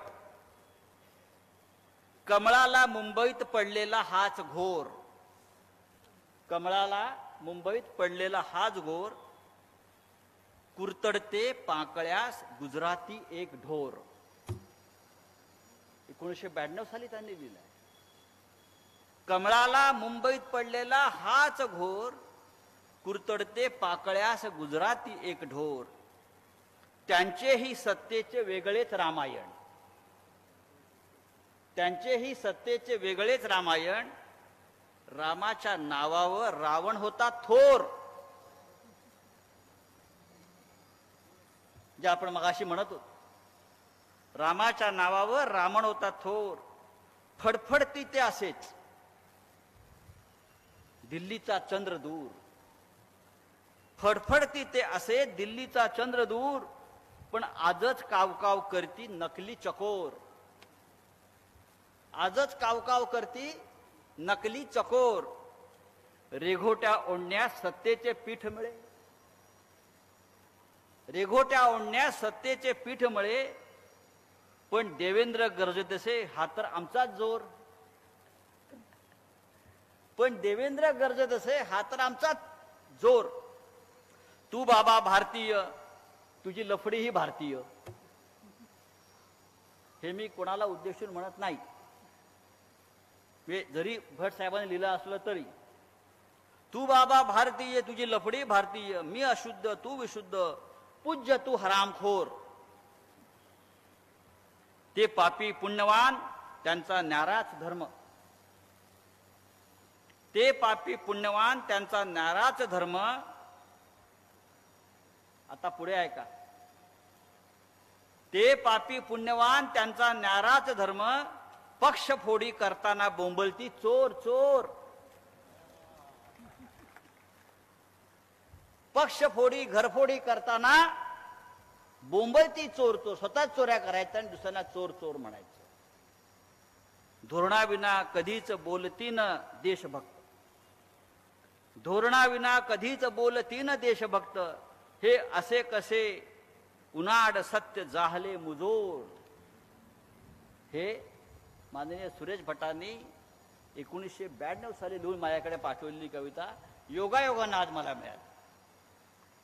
आणि मी आजच्या परिस्थितीशी त्याची तुलना करत राहिलो, येताना खिशात घातली. आणि मला असं वाटतं की या महाराष्ट्रामध्ये, या महाराष्ट्राच्या साहित्यात, काव्य क्षेत्रामध्ये 25-30 वर्ष पुढे पाहणारे लोक निर्माण झाले आणि त्यांनी हे सगळं चित्र आधीच रेखाटून ठेवलेलं आहे. बाळासाहेबांनी 60 वर्षापूर्वी तरुणांना सांगितलं नोकरी मिळत नसेल तर वडापाव विका. पण वडापाववरती समाधान राहू नका. स्वतःचे उद्योग निर्माण करा, शिका, मोठ्या मोठ्या उच्च पदावर जा, IAS व्हा, IPS व्हा. पण 60 वर्षापूर्वीच्या बाळासाहेबांनी सांगितलं ते मोदीला आत्ता सुचत आहे. तो म्हणतो पकोडे तळा. सुशिक्षितांना नोकरी मिळत नाही, पकोडे तळा. हे बाळासाहेबांनी 60 वर्षापूर्वी म्हटलं. आता सध्या नोकरी नाही, पण असे बसू नका, वडापाव विका, लहान सहान उद्योग करा. आणि मोदी हा देश आपला पुढे न्यायचा विचार करतोय ना, तो आता म्हणतोय पकोडे तळा सुशिक्षितांना. ही आपल्या देशाची अवस्था. काय तो मोदी म्हणतो किती ट्रिलियनची अर्थव्यवस्था करणार आहे? 5 ट्रिलियन. 1 ट्रिलियन म्हणजे किती? 290 लाख डॉलर. असं जे माझं गणित कच्चं आहे, पण मी तुम्हाला सांगतो. ज्या देशाची अर्थव्यवस्था जगात 5वी किंवा 3री होणार आहे, त्या जगाच्या रुपयाचं मूल्य किती घसरलं आहे या क्षणी आपल्याला माहित आहे का? डॉलरच्या तुलनेमध्ये रुपया आज 89 रुपये आहे. $1 घ्यायचा असेल तर 89 रुपयाला आपल्याला मोजावे लागतात. ही आपल्या भारतीय अर्थव्यवस्थेची आज अवस्था आहे. जगामधल्या 148 देश आहेत. जगामधल्या 95 देशामध्ये भारतीय चलन स्वीकारलं जात नाही. ही आपल्या अर्थव्यवस्थेची 5 ट्रिलियन वगैरे जे का होते आहे, ही त्याची आपली अवस्था आहे. तुम्ही जा अमेरिकेत, तुमचा रुपया घेतात का बघा. मनी ट्रान्सफरचे जे काय असतात ना, मनी एक्सचेंज, भारतीय रुपया काढा, त्यांना माहीतच नाही इंडियन रुपीज. जिथे जिथे मोदी फिरतायत, युरोप असेल, अमेरिका असेल, फ्रान्स असेल, त्या कोणत्याही देशामध्ये भारतीय रुपया स्वीकारला जात नाही. भारतीय रुपयाचं मूल्य पूर्णपणे संपलेलं आहे. आणि हे आता चाललेले आहेत 5 ट्रिलियन, 3 ट्रिलियन. आता अयोध्येचं रामाचं उद्घाटन झालेलं आहे. ती का राम लहर वगैरे काय आलेली नाहीये. आता चाललेत अबुधाबीला रामाचं मंदिराचं उद्घाटन करायला. कुठल्या तरी देशाचे प्रधानमंत्री यापुढे 3 दिवस अबुधाबीला जाणार आहेत, तिकडे एका मंदिराचं उद्घाटन करायला. का प्रधानमंत्र्याला दुसरं काम नाही काय? प्रश्न संपले सगळे. शेतकरी निघालेत हजारो, पंजाबवरून, हरियाणावरून दिल्लीच्या दिशेनं कूच करतायत. आणि त्यांना अडवण्यासाठी लाखो सैनिक आणून ठेवले सीमेवर. रस्त्यावर खिळे मारून ठेवलेले आहेत त्यांनी पुढे येऊ नये म्हणून. ही जर एवढी तयारी चीनच्या सीमेवर केली असती या मोदीने, तर लडाख मध्ये चीनचं सैन्य घुसलं नसतं, मणिपूरमध्ये म्यानमारच्या अतिरेकी घुसले नसते. पण शेतकऱ्यांसंदर्भात या सरकारची ही भूमिका आहे. आणि तिथे चीनच्या सीमा, पाकिस्तानच्या सीमा मोकळ्या आहेत. ही या देशाची अवस्था आहे. आणि म्हणून मित्रांनो, आपण लोकाधिकारचे कार्यकर्ते असाल, पण या देशाचे नागरिक आहात. आपण या महाराष्ट्राचे नागरिक आहात. आणि प्रत्येकाने या देशाचं नागरिक म्हणून आपलं कर्तव्य पार पाडलं पाहिजे. भारतीय जनता पक्षासारखे ढोंगे आणि लफंग या देशावर जर राज्य करत असतील, तर त्यांचं ढोंग आपण उघडं केलं पाहिजे. या महाराष्ट्रामध्ये अशा प्रकारे एक बळजुबरीचं राज्य निर्माण झालं असेल, तरी बळजुबरी आपण उलथवून टाकली पाहिजे.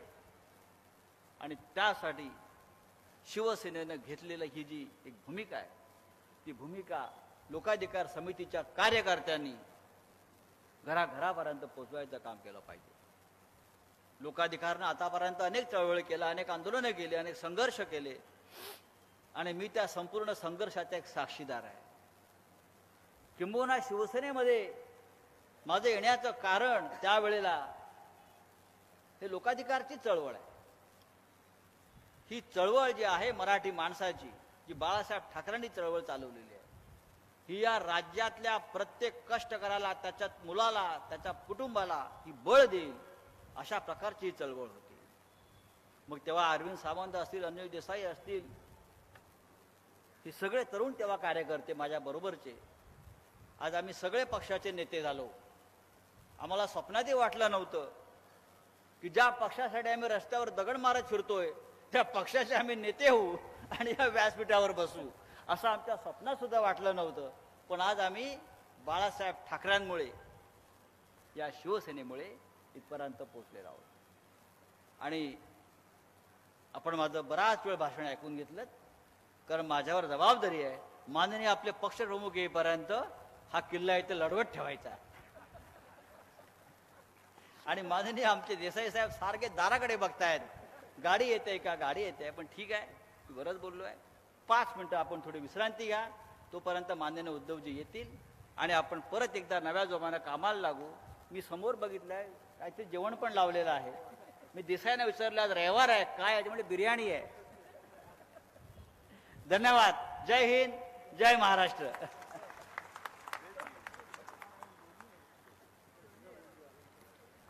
या चळवळीत जसं शिवसेना नेते खासदार संजय राऊत साहेबांनी सांगितलं, तसंच आपले दुसरे खासदार सन्माननीय श्री अरविंदभाई सावंत यांना मी विनंती करतो की त्यांनी या प्रसंगी मार्गदर्शन करावं.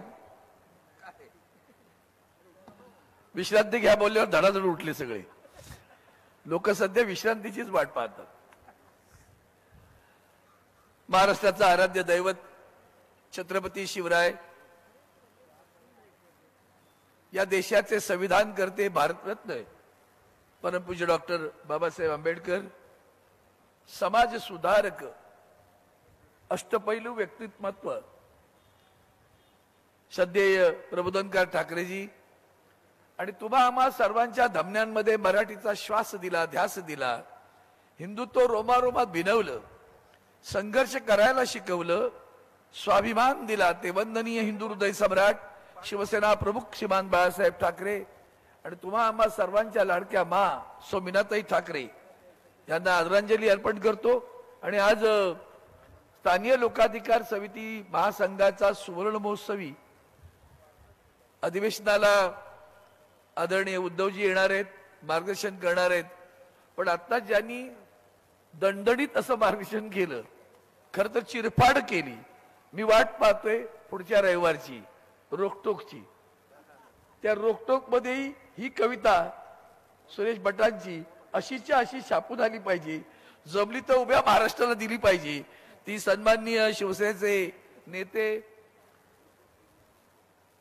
आणि आमच्या राज्यसभेचे खासदार, सामनाचे कार्यकारी संपादक, आमच्या सर्वांचे लाडके, तुम्हा सर्वांनी आता ज्यांना दणदणीत जोरदार प्रतिसाद दिला ते संजय राऊत साहेब, एक वेगळं व्यक्तिमत्व आणखीन, जे खरं तर काँग्रेसचे प्रवक्ते आहेत, नेते आहेत, एक अतिशय सिद्ध पत्रकार आहेत, सिद्धस्त लेखक आहेत, वक्ते आहेत, लोकसत्यासारख्या दैनिकाचे संपादक राहिलेत, टाइम्स ऑफ इंडिया सारख्या इंग्रजी दैनिकात सुद्धा काम केले असे सन्माननीय कुमार केतकर साहेब, लोकाधिकार समिती महासंघाचे अध्यक्ष माझे मित्र खासदार अनिल देसाईजी, प्रदीप मयेकरजी, आमच्या सर्वांचे ज्येष्ठ शिवसेना नेते, चुकून माझ्याकडनं मागे राहिलं, दिवाकर रावते साहेब, त्यांची पाठीवरची एक वेगळी थाप पडत असते कधी कधी आणि त्यातून एक वेगळं प्रोत्साहन मिळतं, ते आवर्जून उपस्थित आहेत.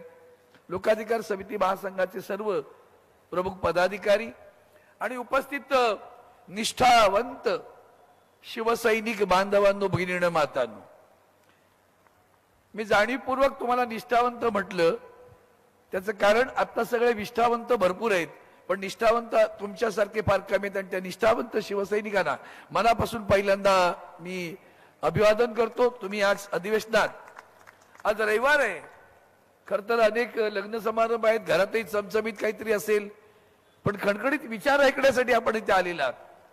आणि याच मुशीतून मी सुद्धा मोठा झालेलो आहे.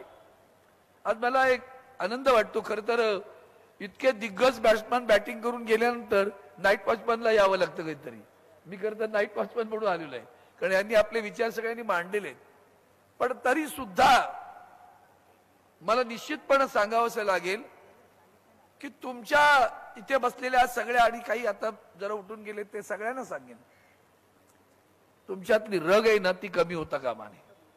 तुमच्यातली रग कमी होता कामा नये, तुमच्यातली धग कमी होता कामा नये, तुमच्यातला आविष्कार कमी होता कामा नये, तुमच्यातली चिड कमी होता कामा नये, तुमच्यातला राग कमी होता कामा नये. तरी सुद्धा आपण सगळेजण एका वेगळ्या पातळीवर लोकाधिकारचा कार्यकर्ता म्हणजे कुणी बोलू समोर येऊ द्या, त्याला वैचारिक पातळीवर पराभव करू शकतो असा कोण असेल तर तो माझा लोकाधिकार समितीचा कार्यकर्ता आहे, याचा मला अभिमान वाटतो. मी उभा राहिलो. मला खरं तर अनिल देसाईने ऐकवायला सांगितलं की भाई तुम्हाला बोलावं लागेल, पण अनिलजी तुम्हाला सांगतो आपणही त्या सभागृहात आहात. नवीन सभागृह झालं लोकसभेचं, काय उद्घाटन हो. त्या नवीन सभागृहामध्ये एक राजा सिंगोल घेऊन आला. राजाने प्रवेश केला. जनतेनं प्रेक्षकांच्या गॅलरीतून घोषणा दिल्या, 75 साल में क्या हुआ जो नहीं हुआ वो पहली बार हुआ. 75 साल में कभी नहीं हुआ वो पहली बार हुआ.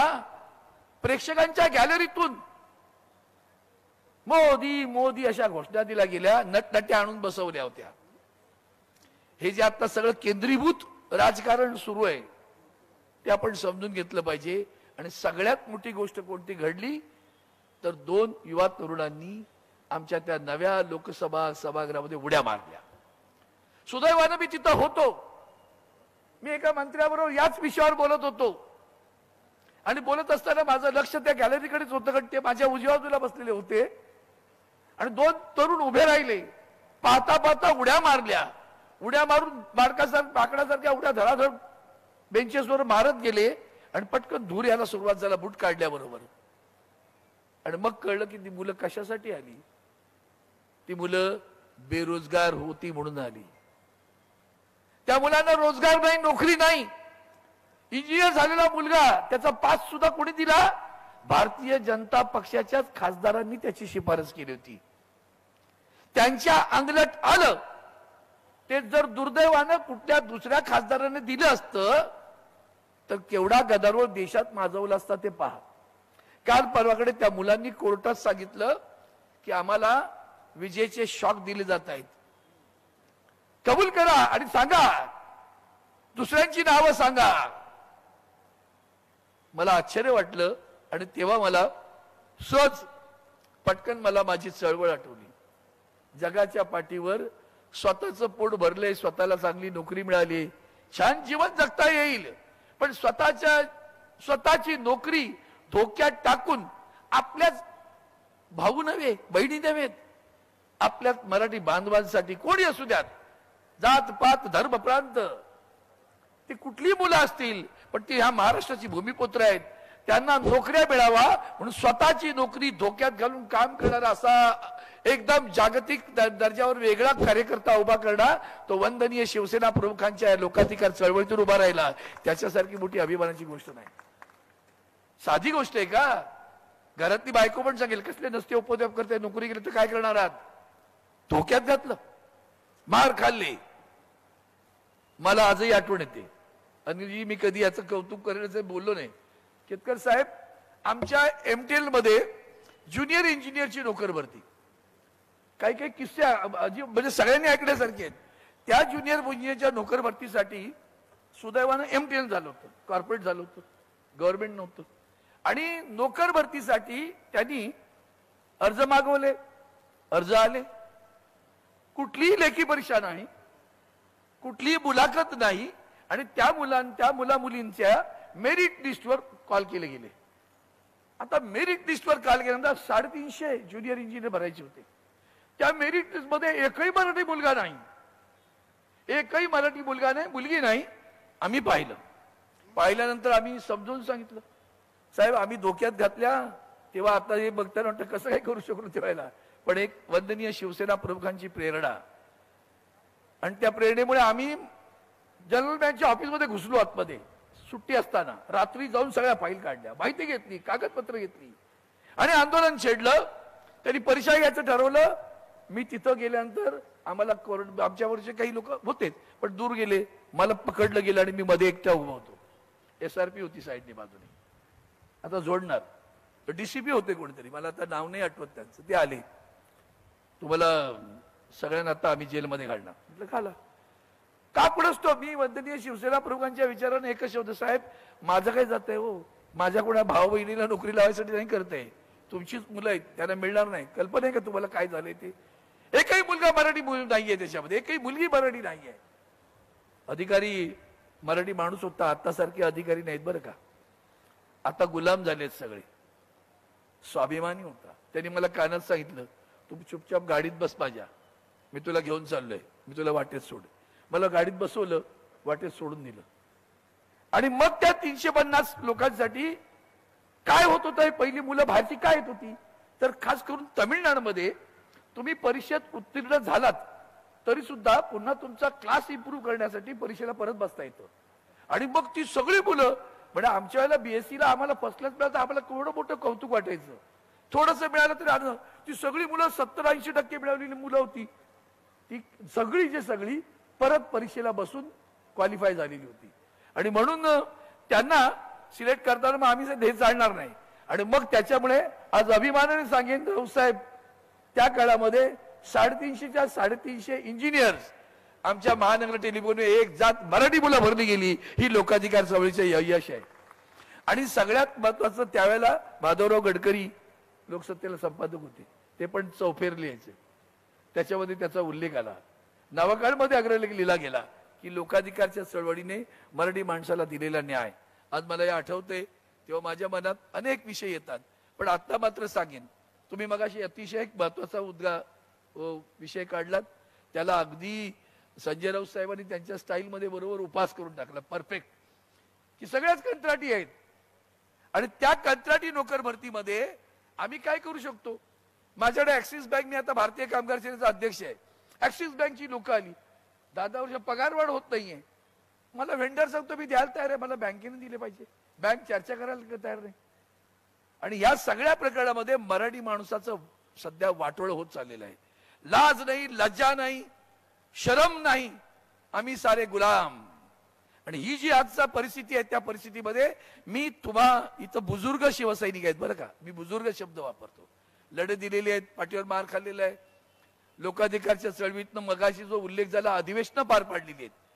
त्या नाशिकचे अधिवेशन असेल, पुण्याचं अधिवेशन असेल, या सगळ्या अधिवेशनामध्ये हिरिरीनं भाग घेतलेला हा शिवसैनिक तुमच्या समोर उभा आहे. आणि म्हणून तुम्हाला एकच सांगेन की या सगळ्या परिस्थितीमध्ये जेव्हा आपण लोकाधिकारच्या चळवळीत, आज नोकर भरती नाही, बँकांमध्ये गेलं का असं ओसाड वाटतं, कुठल्याही बँकेच्या शाखेत जा असं भयान वाटतं. त्या चौपाटीच्या LICच्या शाखेत मी गणपतीच्या विसर्जनाच्या निमित्तानं जातो केव्हा तरी, वर्षातनं एकदा का होईना, साहेब इतकं कीव येते, वाईट वाटतं, डोळ्यात अश्रू दाटतात की अशी भरलेली माणसं असायची, तिथे आता माणूस दिसत नाही, कर्मचारी दिसत नाही. आणि ही परिस्थिती, त्याच्यावर शिक्कामोर्तब करणारं केंद्रातलं सरकार आहे. मोदी साहेब रोज खोटं बोलतात, रोज. एक दिवस त्यांचा जात नाही की ते कधी खोटं बोलले नाहीत. कधीतरी विचार करा, तुमचे मूलभूत प्रश्न आहेत, ती महागाई आहे, बेरोजगारी आहे, महिलांवरचे अत्याचार आहे, शेतकरी आत्महत्या करतोय, त्या प्रश्नाला जरा सुद्धा स्पर्श करत नाहीत. काल मार्क्सने एकदा म्हटलं होतं, धर्म ही अपुची गोळी आहे, सध्या ती अख्ख्या देशात फिरते बरं का. आणि त्यांचे कार्यकर्ते जाणीवपूर्वक, प्रभू श्रीरामाच्या मंदिराबद्दल मी सभागृहात बोललोय, मी त्यांना म्हटलंय, राम लल्ला हमारे लिए प्यार है. भारतीय जनता पार्टी जी, राम लल्ला हमारे लिए प्यार है, तुम्हारे लिए व्यापार है. राम लल्ला हमारे लिए नीति है, तुम्हारे लिए राजनीति है. राम लल्ला हमारे लिए पुरुषोत्तम है, मर्यादा पुरुषोत्तम है. राम लल्ला तुम्हारे लिए प्रचारोत्तम है. हे गमक तुम्ही ओळखलं पाहिजे. मग आम्ही नोकर भरतीच्या विषयावर जेव्हा बोलतोय तेव्हा त्याचा पाया कशात आहे? त्याचा पाया शिवसेना आहे. आज आदरणीय उद्धवजी, इतक्या प्रतिकूल परिस्थितीत मला अभिमान वाटतो. रॉक ऑफ जिब्राल्टरचा इंग्रजीमध्ये एक शब्द वापरला जातो, मला तेव्हाची आठवण येते. हिमालयाच्या संरक्षणासाठी यशवंतराव सह्याद्री दिल्लीला गेला, संरक्षण मंत्री म्हणून गेले तेव्हा. आज आमचा सह्याद्री तणतणीत उभा आहे. हिमालयाला सुद्धा त्याची अभिमान वाटत असेल की उद्धवजी ठाकरे साहेब देशातले एकमेव नेता, एकमेव नेता या अत्याचाराच्या विरोधात दणकटपणे उभे आहेत. रोज पुस्तक सोडतात. आता तुम्हाला सांगतो, राऊतसाहेब गेल्या आठवड्याभर सारखं येत, हो पलटूराम आया है, आप कभी आ रहे हो? म्हणजे तो गेला पलटूराम बिहारमध्ये, ते गेल्यावर तर तुम्ही कधी येणार? तुमचं पण याचं ठरलं काय? हे जे आहे ना, याच्यामध्ये तुम्ही सगळ्यांनी, खास करून तुम्हीच निष्ठावंत शिवसैनिकांनी या भ्रमामध्ये जाऊ नका कधी. बरं, हे मुद्दामून पसरवलं जात आहे. ज्या पद्धतीनं उद्धवजी आता लोकसभेच्या मतदारसंघात फिरताय, तिथली भाषण ऐका तुम्ही, किती कडवटपणा बोलतायत. तुम्ही आमच्या शिवसेनेला बदनाम, माझं नाव पक्षाचं चोरून नेलं, आमच्या पक्षाचं चिन्ह चोरून नेलं. आम्ही काय शरणार्थी आहोत का तुमच्याकडे यायला? या छत्रपती शिवरायांचं नाव घेतो ना आम्ही, त्यांनी आम्हाला स्वाभिमान शिकवलाय. छत्रपती संभाजीराजांचं नाव घेतोय आम्ही, त्यांनी आम्हाला स्वाभिमान शिकवलाय. तो स्वाभिमानी शिवसैनिक इथे बसलाय. आणि म्हणून आज अनिल देसाईंनी या सुवर्ण महोत्सवी निमित्त आदरणीय पक्षप्रमुख उद्धवजी ठाकरे साहेबांच्या प्रमुख मार्गदर्शनाने ते शिबिर भरवलं, अधिवेशन भरवलंय. जे आलेत ते भाग्यवान. पण एकच सांगेन, मोडून पडला संसार तरी मोडला नाही कणा, असं कुसुमाग्रज म्हणाले होते. मोडून पडला संसार, मोडलाय आमचा संसार. होय, माझ्या शिवसेनेचा संसार मोडलाय, तुम्ही मोडलात. मोडून पडलाय संसार, मोडला नाही कणा. पण पाठीवरती थाप मारून फक्त लढ म्हणा, तो लढ म्हणा, लढवई या शिवसैनिक ते बसलाय. त्या शिवसैनिकाला अभिवादन करतो, अपेक्षा करतो तुमच्याकडनं की आता मात्र तुम्ही जरा सुद्धा ढिलेपणा करायचा नाही. लोकाधिकार चळवळीच्या समितीच्या या चळवळीत शिवसेनेचा राजकीय सामाजिक कार्याचा वसा घेऊन तुम्ही पुढे गेलेले आहात. आणि म्हणून आता उतरणार नाही, मातणार नाही, घेतला वसा सोडणार नाही, या भावनेनं काम करूया. एवढं बोलून मी माझं भाषण संपवतो. जय हिंद, जय महाराष्ट्र, शिवसेना. अरे उद्धवजी ठाकरे साहेब आगे बढ़ो. वंदनीय हिंदू हृदय सम्राट शिवसेना प्रमुख श्रीमान बाळासाहेब ठाकरे यांचा शिवसेना, शिवसेना. उद्धवजी ठाकरे साहेब आगे बढ़ो. जय हिंद, जय महाराष्ट्र, वंदे मातरम.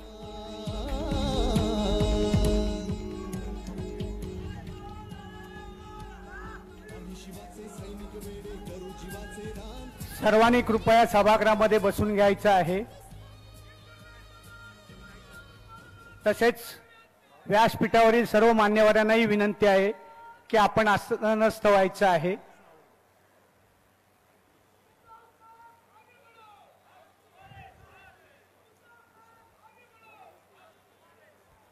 माननीय उद्धव साहेब ठाकरे यांचं आगमन झालेलं आहे. पक्षप्रमुख, शिवसेना पक्षप्रमुख माननीय उद्धव साहेब ठाकरे यांचं आगमन झालेलं आहे. सभागृहामध्ये काही जरा खुर्च्या खाली दिसत आहेत, तर कदाचित त्यांना असं वाटलं असेल की कारण काय असेल. परंतु एक कारण आपल्या सगळ्यांना माहिती आहे, आज तिन्ही लाईनवरती मेगा ब्लॉक आहे, त्यामुळे थोडीशी उपस्थिती कदाचित आमचे काही कार्यकर्ते निघालेले पण होते, काही लोक बराच वेळ लागून सुद्धा पोहोचलेले आहेत. धन्यवाद उद्धव साहेबांच्या आजच्या या कार्यक्रमाच्या उपस्थितीमुळे आपल्याला जे मार्गदर्शन लाभणार आहे ते अनमोल आणि फार मोठं असणार आहे, महत्त्वाचं असणार आहे. मी स्थानीय लोकाधिकार समिती महासंघाच्या वतीने सन्माननीय रश्मिताई वहिनी सुद्धा इथे आलेले, त्यांचं सुद्धा मी महासंघाच्या वतीने इथे हार्दिक स्वागत करीत आहे. महासंघाच्या वतीने सर्वप्रथम मी शिवसेना पक्षप्रमुख माननीय बाळासाहेब उद्धवसाहेब ठाकरे यांचा इथे शाल, पुष्पगुच्छ आणि सन्मान चिन्ह देऊन स्वागत करत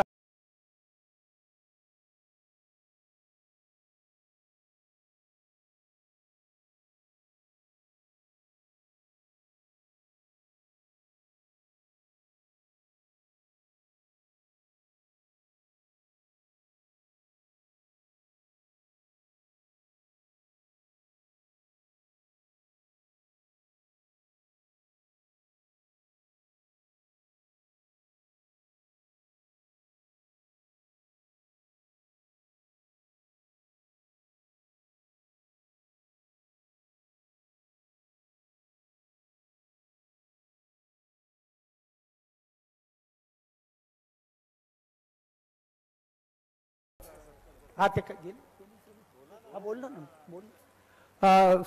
सौ रश्मिताई वहिनींचा सत्कार या सभागृहामध्ये महासंघाच्या आमच्या भगिनी ज्या आहेत पदाधिकारी त्या करत आहेत. टाळ्यांच्या गजरात आपण सुद्धा सवलकीने त्यांचा आदर करायचा आहे. त्यानंतर मी स्थानीय लोकाधिकार समिती महासंघ चळवळीला 50 वर्ष पूर्ण झाली. महासंघ सुवर्ण महोत्सवी वर्ष साजरा करीत असून या सुवर्ण महोत्सव वर्षी निमित्त महासंघाच्या वतीने वंदनीय शिवसेना पक्षप्रमुख स्मृती अंक काढण्यात आला आहे. त्या अंकाचे प्रकाशन शिवसेना पक्षप्रमुख माननीय उद्धवसाहेब ठाकरे यांच्या शुभ हस्ते आता होत आहे. त्याचबरोबर शिवसेनेचे नेते आमदार अनिल परब साहेब सुद्धा आलेले आहेत. त्यांचं सुद्धा महासंघाच्या वतीने पुष्पगुच्छ देऊन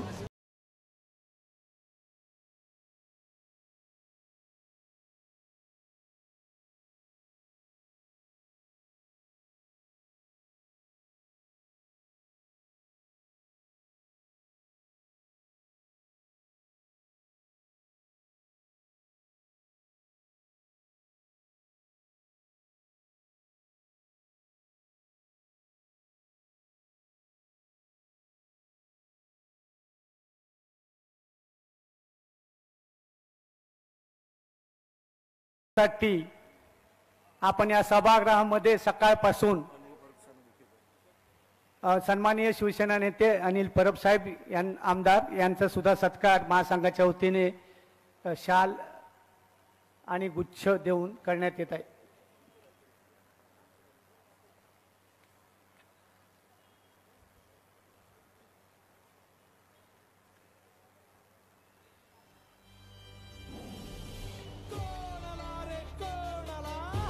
यानंतर ज्यांच्या आगमनाची आपण प्रतीक्षा करत होतात आणि ज्यांचे विचार ऐकण्यासाठी आपण सकाळपासून इथे या सभागृहामध्ये उपस्थित आहात ते आपल्या सर्वांचे लाडके शिवसेना पक्षप्रमुख माननीय उद्धवसाहेब बाळासाहेब ठाकरे यांचे विचार आपण ऐकणार आहात आणि त्यांना मी विनंती करतो की कृपया आम्हाला आपण मार्गदर्शन करावं.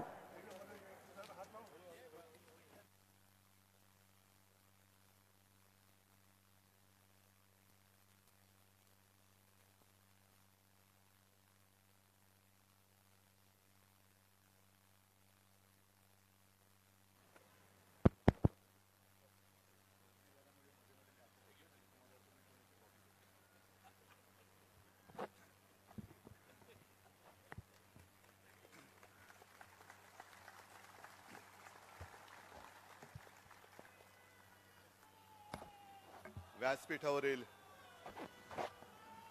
उपस्थित सर्व मान्यवर आणि जमलेल्या माझ्या शिवसैनिक बांधवांनो, भगिनींनो आणि मातांनो, अनेक वर्षांनंतर स्थानीय लोकाधिकार समितीचं शिबिर आज होत आहे. तसं पाहिलं तर आपण सगळेजण वेगवेगळ्या निमित्ताने भेटत असतोच. पण अनिल, मला वाटतं मी आता काय झाले इथे येण्यापूर्वीच घरी कोणाशी बोलत होतो की काही काही शिवसैनिक असे आहेत की जे आपल्यापेक्षा वयाने मोठे कधी लक्षातच येत नाहीत. तसंच अनिलच्या बाबतीत आहे. अनिलला मी भेटलो तेव्हापासून अरे तुरे करतो आणि मग एक दिवस लक्षात आलं की अनिल माझ्यापेक्षा मोठा आहे. तरी सुद्धा अरे तुरेमध्ये जो काही जिव्हाळा आहे तो जिव्हाळा वेगळा आहे. अनिल, तू ही सूत्र हाती घेतल्यानंतर पहिले शिबिर आहे.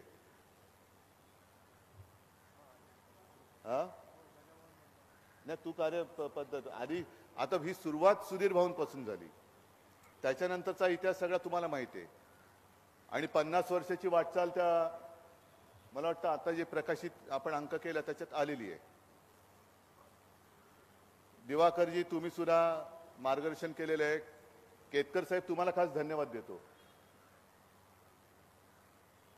आणि एक गोष्ट लक्षात आली असेल की शिवसेनेवरती जो नेहमी एक आरोप केला जातो की शिवसेनेमध्ये हुकुमशाही आहे, शिवसेनेमध्ये लोकशाही नाही आहे, तसं पाहिलं तर केतकर साहेब हे आपल्या विचाराचे आत्ता जरी असले सुरुवातीपासून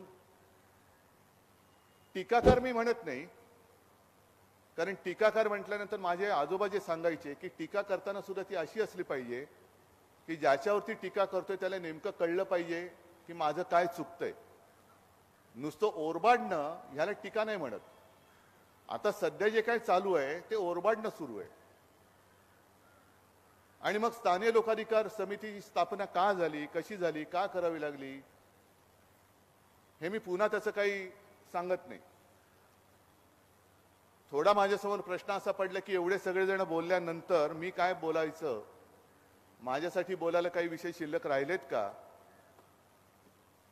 बऱ्याचदा असंही होतं की क्रिकेटच्या संघामधले सगळेजण सेंचुरी डबल सेंचुरी मारून जातात आणि मग नंतर शेवटी मनिंदर सिंग खेळायला येतो. तशी माझी अवस्था झालेली आहे. पहिल्या प्रथम मी तुम्हाला सगळ्यांना धन्यवाद देतो. आणि इकडे बरेचसे जुने चेहरे सुद्धा आहेत जे आता सेवानिवृत्त झालेत. कदाचित त्यांना शिवसेनेमुळे नोकरी मिळाली असेल नसेल, पण त्या तरुण वयापासून त्यांनी हातात धरलेला हा भगवा झेंडा सेवानिवृत्तीनंतर सुद्धा सोडला नाही. त्याच्याबद्दल मी तुम्हाला धन्यवाद देतो. आणि यालाच निष्ठा म्हणतात. असं काही नाही की गेल्या 56-57 वर्षामध्ये शिवसेनेने वादळं नाही पाहिली. उलट काही काही वादळं तर शिवसेनेने अंगावरती घेतलेली आहेत. काही वृक्ष उन्मळून पडले. आता सुद्धा शिवसेनेला मुळासकट उखडून टाकण्याची काही जणांना एक फरफरी आलेली आहे. त्यांच्या लक्षात आलेलं नाहीये की शिवसेनेची मुळं ही एवढ्या खोलवर गेलेली आहेत की ती जर का उपटायला गेला तर तुम्ही तुमच्या सगळ्या कुळांसकट उपटले जाल, तेव्हा त्या भानगडीत पडू नका. साहजिकच आहे, निवडणुका तोंडावर आलेल्या आहेत आणि काही एक रूढी असतात, परंपरा असतात, राजकारणात असतात, त्या मोडून टाकण्याचा एक प्रघात पडलाय. आणि तो प्रघात जर का तुमच्या लक्षात आला असेल किंवा नसेल, तो पहिला म्हणजे भारतरत्न. बरोबर ना केतकर साहेब? भारतरत्न किती द्यायची, कोणाला द्यायची, कधी द्यायची, ह्याचं एक आतापर्यंत एक काहीतरी सूत्र होतं. आता त्यांना म्हणजे जसं आले देवाच्या मनात तिथे कोणाचे काही चालेना, तसं आले मोदीजींच्या मना कोणालाही काही देत आहेत. मी असं नाही म्हणत की ज्यांना ज्यांना भारतरत्न दिलेत त्यांचं काही चुकीचं केलंय, पण जेव्हा ती लोक होती, त्या व्यक्ती जेव्हा हयात होत्या, तेव्हा तुम्ही पराकोटीचा विरोध त्यांना केला होता. अगदी कर्पुरी ठाकूरांचं उदाहरण सुद्धा मी काल परवाकडे सभेत सांगितलं. साधारणतः 78-79 साली कर्पुरी ठाकूरांचं मंत्रिमंडळ हे बिहारमध्ये होतं आणि त्या काळामध्ये मंडल आयोग नव्हता. मंडल आयोग नंतर आला. पण कर्पुरी ठाकूर ही पहिली व्यक्ती ज्यांनी सरकारी सेवेमध्ये, हे तुम्हाला का सांगतो कारण सरकारी सेवा आणि इतर सेवा या तुमच्याशी संबंधित आहेत, पहिल्यांदा 26% आरक्षण आणलं मागासवर्गीय किंवा वंचित यांच्यासाठी. तेव्हाचे जे दिवस जर आठवले, जर काढून पाहिले, तर त्यांना विरोध करणारे होते हे जनसंघ. जनसंघाने विरोध केला होता, अगदी रस्त्यावरती उतरून विरोध केला होता, काय काय घोषणा दिल्या होत्या त्या सुद्धा नमूद केलेल्या आहेत. म्हणजे तेव्हा त्यांनी जे काय काम केलं ते तुमच्या लक्षात नाही आलं, तुम्ही तेव्हा त्यांना शिव्या दिल्या. आज 79 सालानंतर 24 साली तुम्हाला मतं पाहिजेत त्या बिहारमध्ये, म्हणून तुम्ही कर्पुरी ठाकूरांना भारतरत्न देत आहे. ठीक आहे, उशिरा का होईना लोकांचं मोठेपण तुम्हाला कळते. तसंच तुम्ही स्वामीनाथनना भारतरत्न दिलं. तुमच्या सगळ्यांच्या लक्षात असेल की आपण जेव्हा युतीमध्ये होतो त्यावेळेला आपण स्वामीनाथनना देशाचं राष्ट्रपती करा अशी आपली मागणी होती, कारण शेतकऱ्यांसाठी खूप मोठं काम त्यांनी केलं. आता स्वामीनाथनना तुम्ही भारतरत्न देताय, मग त्यांना भारतरत्न देण्याबरोबर स्वामीनाथननी जो काही अहवाल दिलेला आहे त्याची अंमलबजावणी सुद्धा तुम्ही करा असा माझा तुम्हाला आग्रह आहे. नाहीतर कशासाठी गेलं? हरित क्रांतीचे जनक म्हणजे काय केलं नेमकं? त्यांनी झाडं लावली. हरित क्रांती म्हणजे नुसतं वृक्षारोपण करणं नाहीये. हरित क्रांती म्हणजे नुसतं लॉनला पाणी घालणं नाहीये.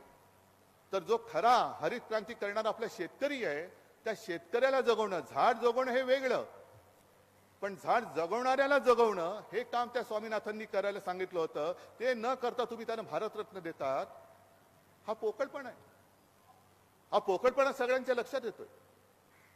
येत्या काही दिवसामध्ये आणखीन काही भारतरत्न ते जाहीर करतील. ठीक आहे, त्यांना जर का असं वाटत असेल की आपण निवडणुकीच्या तोंडावरती कोणाकोणाला काही सन्मान केले म्हणजे तो प्रदेशच्या प्रदेश आपल्या मागे येईल, एवढा सोपा आता हा काळ राहिलेला नाहीये. खास करून मी तुम्हाला सांगतोय, कारण नाही म्हटलं तरी लोकाधिकार समिती म्हणजे एक वेगळा वर्ग आहे. एक सुशिक्षित आहे, तुमचं उठणं बसणं एका वेगळ्या वर्गामध्ये होत असतं.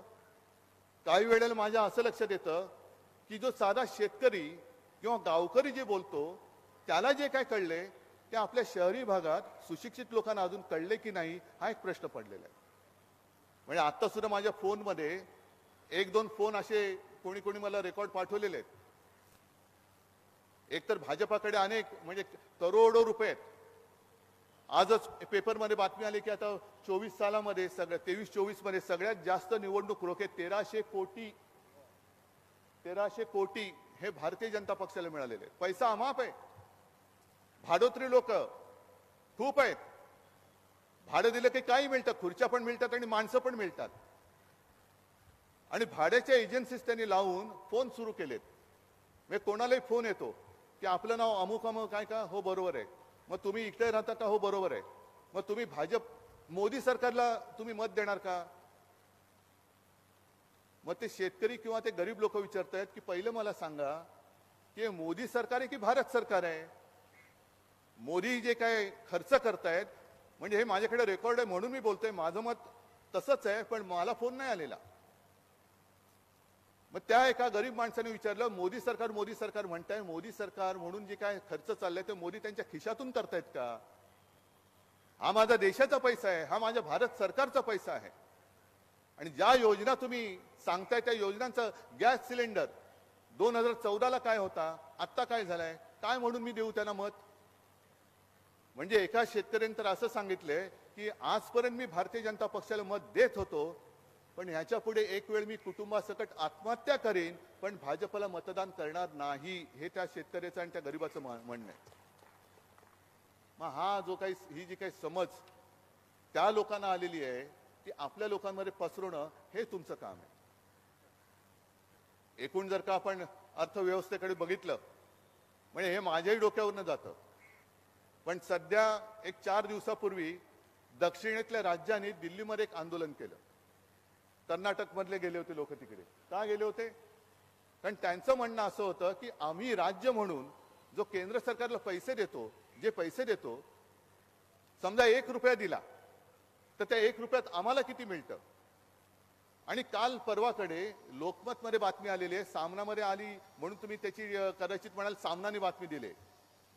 सामना तर नेहमी चांगल्या आणि खऱ्या बातम्याच देतं, पण लोकमत मध्ये बातमी आहे, त्याने अग्रलेख लिहिला आहे की महाराष्ट्र राज्य म्हणजे मुंबईसह महाराष्ट्र जेव्हा केंद्राला 1 रुपया देतं कर म्हणून, इतर कर ते वेगळे पण बाकीचे ह्या करातनं जे काही जातं त्यातनं परत किती पैसे मिळतात तुम्हाला कल्पना आहे. कधी विचार केलाय. 1 रुपया जेव्हा महाराष्ट्र राज्य केंद्राला देतं तेव्हा त्या रुपयातले फक्त 7 पैसे, 60 नाही 7 पैसे हे महाराष्ट्राला मिळतात. मग बाकीचे पैसे जातात कुठे, कोणाच्या बोडक्यावर घालतात. कसल्या रेवड्या उडवता तुम्ही. प्रधानमंत्री जनधन योजना, ही योजना ती योजना, तिकडे माझ्या महाराष्ट्राच्या कष्टाचा पैसा तुम्ही तो तिकडे उधळता आहात. महाराष्ट्र आहे म्हणून तुमचं सरकार तिकडे टिमक्या ज्या वाजवतायत ती मोदी गॅरंटी आहे, ती मोदी गॅरंटी मध्ये बराचसा मोठा हिस्सा हा माझ्या महाराष्ट्राच्या कष्टाच्या पैशाचा आहे, हे लक्षात मोदींनी घ्यायला पाहिजे. अनेक योजना तुम्ही राबवता, मग महाराष्ट्राला काय देताय. द्या ना आम्हाला. आता आमचं म्हणणं सुद्धा असंच आहे की जो 1 रुपया आम्ही केंद्र सरकारला देतो, एक राष्ट्रीय कर्तव्य म्हणून आम्ही देतो, आता आम्हाला किमान त्यातला 50% वाटा हा महाराष्ट्राला मिळालाच पाहिजे, ही आमची आग्रही मागणी असणार आहे. कारण महाराष्ट्र तुम्ही ओरबाडता आहात, महाराष्ट्र लुटता आहात.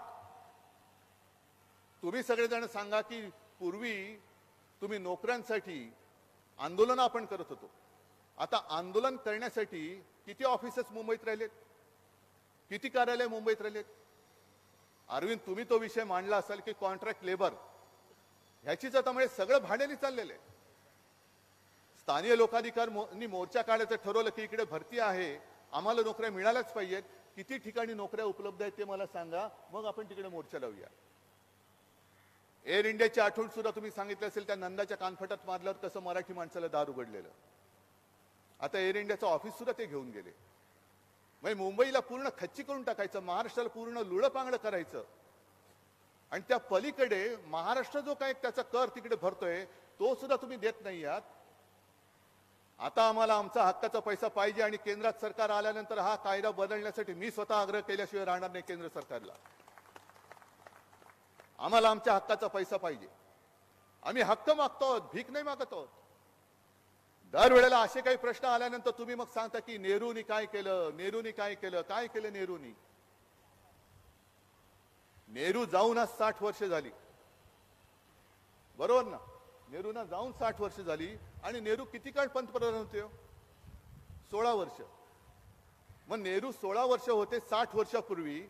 त्याच्या नंतरचा काळ जर का तुम्ही घेतलात तर जनता पक्ष, व्हीपी सिंग, त्याच्यानंतर 6 वर्ष अटलजी, आता 10 वर्ष मोदी. म्हणजे नेहरूंपेक्षा जास्त काळ भारतीय जनता पक्षाने हा सत्तेमध्ये भोगलेला आहे. त्याचा आढावा कोण घेणार? नेहरूने क्या किया. मी काही नेहरूंचा प्रशंसक नाहीये, मी काय नेहरूंची बाजू घेतो अशातला भाग नाही. पण तुम्ही 60 वर्षापूर्वीचं जर का सगळं काढून नेहरूनी काय काय केलं हे सांगणार असाल तर नेहरूनी उपभोगलेला जो काळ आहे 16 वर्ष, त्याच्यापेक्षा जास्त मोदीजी तुम्ही आता 16 पैकी 10 वर्ष तर तुम्हीच भोगलेली आहात. 6 वर्ष अटलजीने भोगलेली आहेत. जनता पक्षाच्या काळामध्ये जनसंघ त्याच्यामध्ये होता. व्हीपी सिंगच्या काळामध्ये सुद्धा तुमचा पाठिंबा त्यांना होता. मग एवढं सगळं काढल्यानंतर तुमची कारकीर्द ही नेहरूंपेक्षा मोठी आहे. मग तुमच्या कारकिर्दीत तुम्ही काय केलं? 60 वर्षापूर्वीच्या नेहरूंच्या चुका तुम्ही जर का आम्हाला सांगत असाल तर हे तुम्ही जे काही गेल्या 10 वर्षात काय केलं, मग नोटबंदी कशी केली, शेतकऱ्यांवरती काळा कायदा कसे आणत होतात याची सुद्धा आठवण सांगा. 10 वर्षापूर्वी गॅस सिलेंडर काय होता, डॉलरचा भाव काय होता, पेट्रोल डिझेलचे भाव काय होते ते सुद्धा आम्हाला सांगा. अंगाशी अंगलट काय येतं म्हटल्यानंतर दुसऱ्यावरती ढकलून द्यायचं. म्हणजे ते संपत सरल यांची ती कविता आता मला लक्षात नाही, पण तुम्ही मुद्दाहून बघा. संपत सरल ते राजस्थान मधले आहेत. त्यांनी सांगितलं की हे सगळं नेहरूनी केलं म्हणून त्यांच्यावर टाकायचं, हे ह्यांनी केलं म्हणून त्याच्यावर टाकायचं, सगळं दुसऱ्यावर टाकल्यानंतर तरी सुद्धा तुम्ही जर का काही विचारलं तर आप पाकिस्तान चले जाओ. म्हणजे सगळ्या समस्या दुसऱ्यांनी उद्भवल्या आहेत, त्यांच्यामुळे उद्भवलेल्या आहेत, त्यांच्यावरती सगळे गुणदोष टाकायचे. आणि तरी सुद्धा काय राहिलं असेल तर तू देशद्रोही आहेस, पाकिस्तानमध्ये चालतो. हा कुठला कारभार आहे? ही कुठली लोकशाही आहे? जी लोकशाही जो राज्यकर्ता नोकरी देऊ शकत नसेल, महागाई रोखू शकत नसेल, गुंडागर्दी थांबवू शकत नसेल, तर तो राज्यकर्ता म्हणून राज्यकर्ता त्या खुर्चीत बसायला नालायक आहे. कोणी जरी असला तरी तो तिकडनं त्याला खाली खेचावंच लागेल. हे काम आता तुम्हाला करावं लागेल. स्थानीय लोकाधिकार, लोकाधिकारचा अर्थ काय? लोकांचा अधिकार. तो पहिला स्थानिक लोकांमध्ये केला पाहिजे की हो हा माझा अधिकार आहे, मला पाहिजे तोच राज्यकर्ता बसला पाहिजे तिकडे, तोच तिकडे बसेल, हा माझा अधिकार आहे. आजपर्यंत आपण एका वेगळ्या भाबडेपणाने यांना हिंदुत्वाच्या नावाखाली निवडून देत आलो. पण त्यांना मित्र आणि शत्रू यातला फरकच कळलेला नाही. ठीक आहे ना, जसं मी केतकर साहेबांना म्हटलं की तुम्ही त्यावेळेला आम्ही जे काय चुकलो, आज सुद्धा जे काय चुकलं तर जरूर तुम्ही आमच्यावरती टीका करा, तुमचा अधिकार आहे. पण टीका करताना आम्ही कुठे चुकतो आहोत ते तुम्ही नेमकं लक्षात आणून द्या. केतकर साहेब का आपल्या व्यासपीठावरती येऊ शकले? कारण कधी आपण सुडाचं राजकारण नाही केलं. काँग्रेस असेल, राष्ट्रवादी असेल, काँग्रेसने शिवसेना फोडली असेल, आपल्यात काही काँग्रेसची लोक आली असतील, राष्ट्रवादीने पवार साहेबांनी शिवसेना फोडली असेल, आपण राष्ट्रवादीतली लोक फोडली असतील. पण म्हणून जेव्हा सत्ता हाती आली तेव्हा काँग्रेस किंवा शिवसेनेनी अथवा राष्ट्रवादीनी पक्ष संपवण्याचा कोणी पाप नाही केलं, कोणी विचार नाही केला. विरोधक आहेत, विरोधकांवरती आम्ही विजय मिळवणारच ही जिद्द लोकशाहीमध्ये असायलाच पाहिजे. ही जर का जिद्द नसेल तर तुम्ही तुमचं दुकान आहे ना ते बंद करा आणि घरी बसा. पण मी जिंकल्यानंतर त्याला खतम करून टाकेन, ही जी काही पाशवी वृत्ती ही आता एक जोर धरते. त्या पाशवी वृत्तीला इथे चिरडून तोडून टाकावी लागेल आणि अशी चिरडावी लागेल की जशी जर्मनीमध्ये एक हिटलर जन्माला आल्यानंतर त्याचा शेवट असा विचित्र झाला की आता पुन्हा जर्मनीत हिटलर जन्माला येणं अशक्य आहे. ही कोणती वृत्ती आहे? तुम्ही विरोधकांना संपवतायत, तुम्ही तुमच्या मित्रपक्षांना संपवताय, तुम्ही तुमच्या पक्षातल्या नेत्यांना संपवतायत. आणि हे मी नाही बोलत, नितीन गडकरी बोललेले आहेत. जे निष्ठेने काम करतायत त्यांना पक्षात काही तसं स्थानच राहिलेलं नाही, त्यांना सन्मानच मिळत नाहीये. नितीन गडकरी बोलतात, एक ज्येष्ठ नेता, आपल्या युतीमधला एक ज्येष्ठ नेता. दिल्लीमध्ये गेल्यानंतर आम्हाला एक अपेक्षा होती, आशा होती की गडकरी साहेबांचा जो एक कार्याचा अनुभव आहे, काम करण्याची पद्धत आहे, त्यांनी देशाला मोठा फायदा होईल. पण गडकरींसारखा माणूस जेव्हा असं बोलतो की तिकडे काही स्थानच राहिलेलं नाहीये, मग कोणी कोणासाठी काम करायचं? तुम्ही सगळ्यांनाच खतम करायला चालले. बरं ठीक आहे, घराणेशाही बद्दल बोलतात. मी तर सरळ सांगतो, मी घराण्याचा वारसा घेऊन चाललोय, घराण्याची परंपरा घेऊन चाललोय. त्याला तुम्ही घराणेशाही म्हणत असाल तर मी घराणेशाही घेऊन पुढे चाललेलो आहे. मोदीजी बोला, तुम्ही काय बोलताय? काय काय वाईट काय घराणेशाहीमध्ये माझ्या? मग त्यांनी काल परवाकडे जे संसदेत एक राजकारणी भाषण केलं, पंतप्रधान म्हणून नाही, भाजपचा नेता म्हणून भाषण केलं की बाकी सगळे जे येतात म्हणजे आता त्यांच्याकडे जे गद्दार गेलेले आहेत त्यांच्याबद्दल काही नाही, त्यांच्या घराण्याबद्दल आमचे काही ना नाहीये. कारण का? पहिलं मुख्यमंत्र्याला खाली खेचावं लागेल, इथल्या गद्दारी करून तिकडे बसवलंय त्याला, त्याच्या पोराला खाली उतरावं लागेल, ते सूक्ष्म आणि लघु तिकडे बसलेत त्यांना उतरावं लागेल, असे अनेक बसलेत त्यांना खाली उतरावं लागेल. नाही, त्यांच्याबद्दल नाही, पण एक घराणं जेव्हा पक्ष चालवतं तेव्हा म्हणे आमचा आक्षेप आहे. मग जर तुमचा एक घराणं पक्ष चालवतो म्हणून आक्षेप असेल तर आमचा सुद्धा तुमच्या एकाधिकारशाहीला विरोध आहे आणि आम्ही तुमची एकाधिकारशाही सुद्धा मोडून टाकू, ही सुद्धा आम्ही सगळेजण शपथ घेऊन रणांगणात उतरलेली माणसं आहोत. घराणेशाहीमध्ये तरी लोकांवरती असतं की तुम्ही निवडा किंवा फेकून द्या, पण एक आणि एकच, मीच एकटा, बाकी कोणी नाही. रामाच्या पूजेला सुद्धा मीच दिसलं पाहिजे, संसदेच्या उद्घाटनात सुद्धा मीच दिसलं पाहिजे, रस्त्याच्या उद्घाटनाला सुद्धा मीच दिसलं पाहिजे. ही जी काही एकाधिकारशाही आहे ना, ही एकाधिकारशाही ही घराणेशाहीपेक्षा जास्त घातक आहे, ही जास्त घातक आहे. आणि त्याच्या विरुद्ध आपण उभे राहिलेलो आहोत.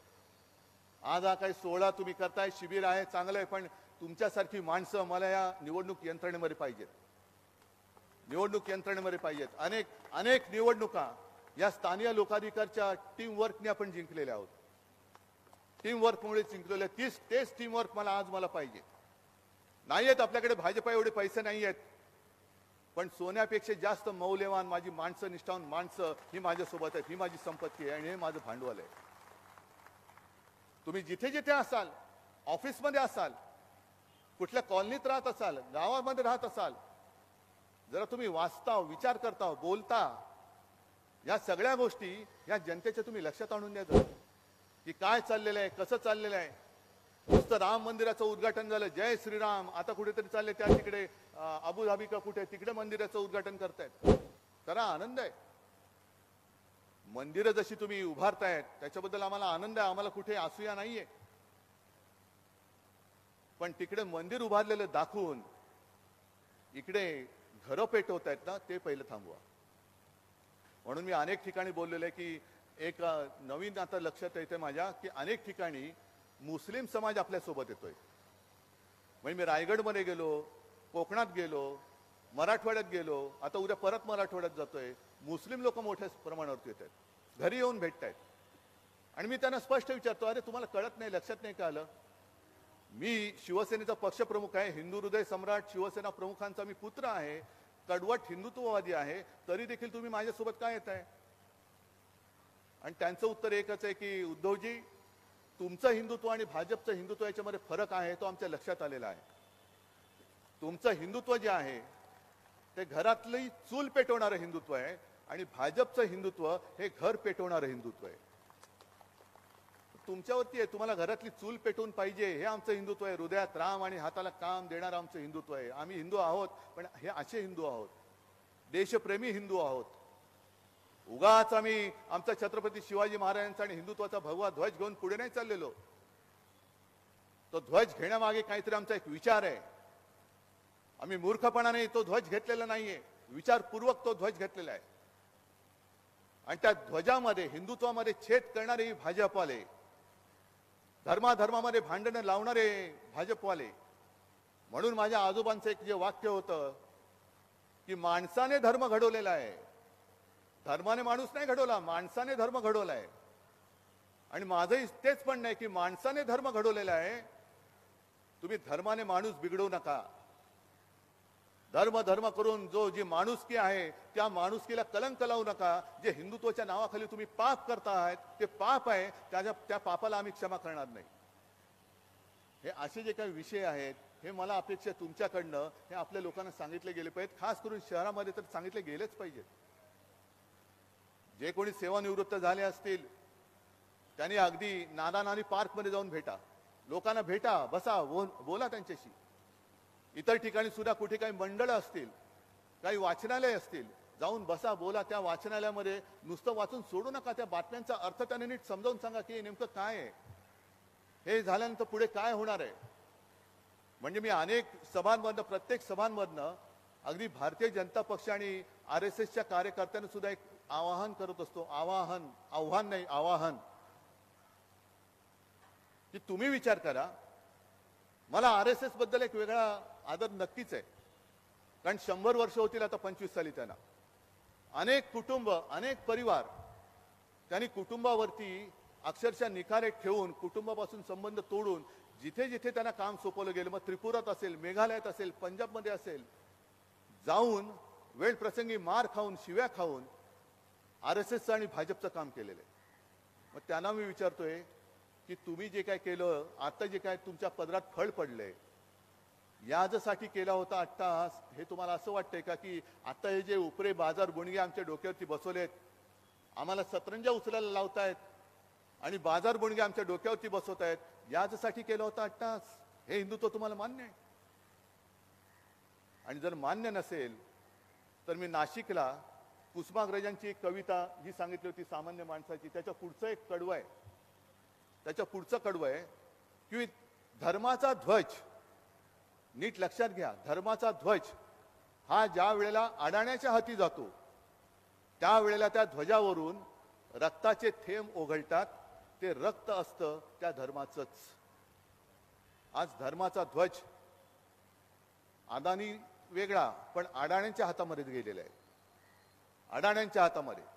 आणि जो काय खून खराबा चाललेला आहे, याला संपव, त्याला संपव, याला उडव, त्याला उडव, हे जे आहे हे आमच्याच धर्माचं रक्त त्या अडाण्यांच्या हातामध्ये आमच्या धर्माचा ध्वज गेल्यामुळे त्या ध्वजावरनं जे रक्त ठिबकत आहे ते आमच्या धर्माचंच रक्त ठिबकत आहे आणि ते गुन्हेगार हे आहेत. आणि या धर्माचा ध्वज जर का आपल्याला वाचवायचा असेल, धर्म जर का वाचवायचा असेल, भारत जर का वाचवायचा असेल, भारत माता जिला म्हणतो ती जर का वाचवायची असेल, तर मात्र आपल्याला जिद्दीने उभं राहावं लागेल, त्वेषाने उभं राहावं लागेल. जे संकट येईल त्या संकटाच्या छाताडावरती चालून जाण्याची हिंमत तुम्हाला ठेवावी लागेल, तरच आपण छत्रपती शिवाजी महाराज की जय बोलू शकतो. नाहीतर जसे भेकड गेलेले आहेत तसे जे अजूनही भेकड माझ्या शिवसेनेत असतील त्या भेकडांनो तुम्ही मिंदेकडे सरळ जा, तुमची आम्हाला आवश्यकता नाही, अजिबात नाही. भेकड असतील, भाकड असतील त्यांनी जरूर जावं, पण मुठभर जरी असले तरी मर्द आणि निष्ठावंत मावळे हेच नेहमी छत्रपती शिवाजी महाराजांना आणि भगव्याला साथ देत आले. आणि त्यांच्या जोरावरती आग्र्यावरनं सुटल्यानंतर छत्रपती शिवाजी महाराजांनी हिंदवी स्वराज्य स्थापन केले, ते मुठभर मावळ्यांच्या ताकदीवरती. भाडोत्री ढिगभर मावळ्यांचे नाही, मावळा हा कधी भाडोत्री असूच शकत नाही. आणि तसे तुम्ही सगळे स्थानिक लोकाधिकारचे निष्ठावंत, जिवंत आणि सळसळते हे मावळे आहात. आणि मला खात्री आहे की लोकाधिकारने एखादं काम मनावर घेतलं का ते पूर्ण यशस्वी केल्याशिवाय ते थांबत नाही. आणि तसं ते तुम्ही कराल अशी आशा बाळगतो, खात्री बाळगतो आणि आपली रजा घेतो. जय हिंद, जय महाराष्ट्र. गरजा हिंदुस्तान चॅनलला सबस्क्राईब करा आणि ताज्या घडामोडी जाणून घेण्यासाठी बेल आयकॉनवर प्रेस करा.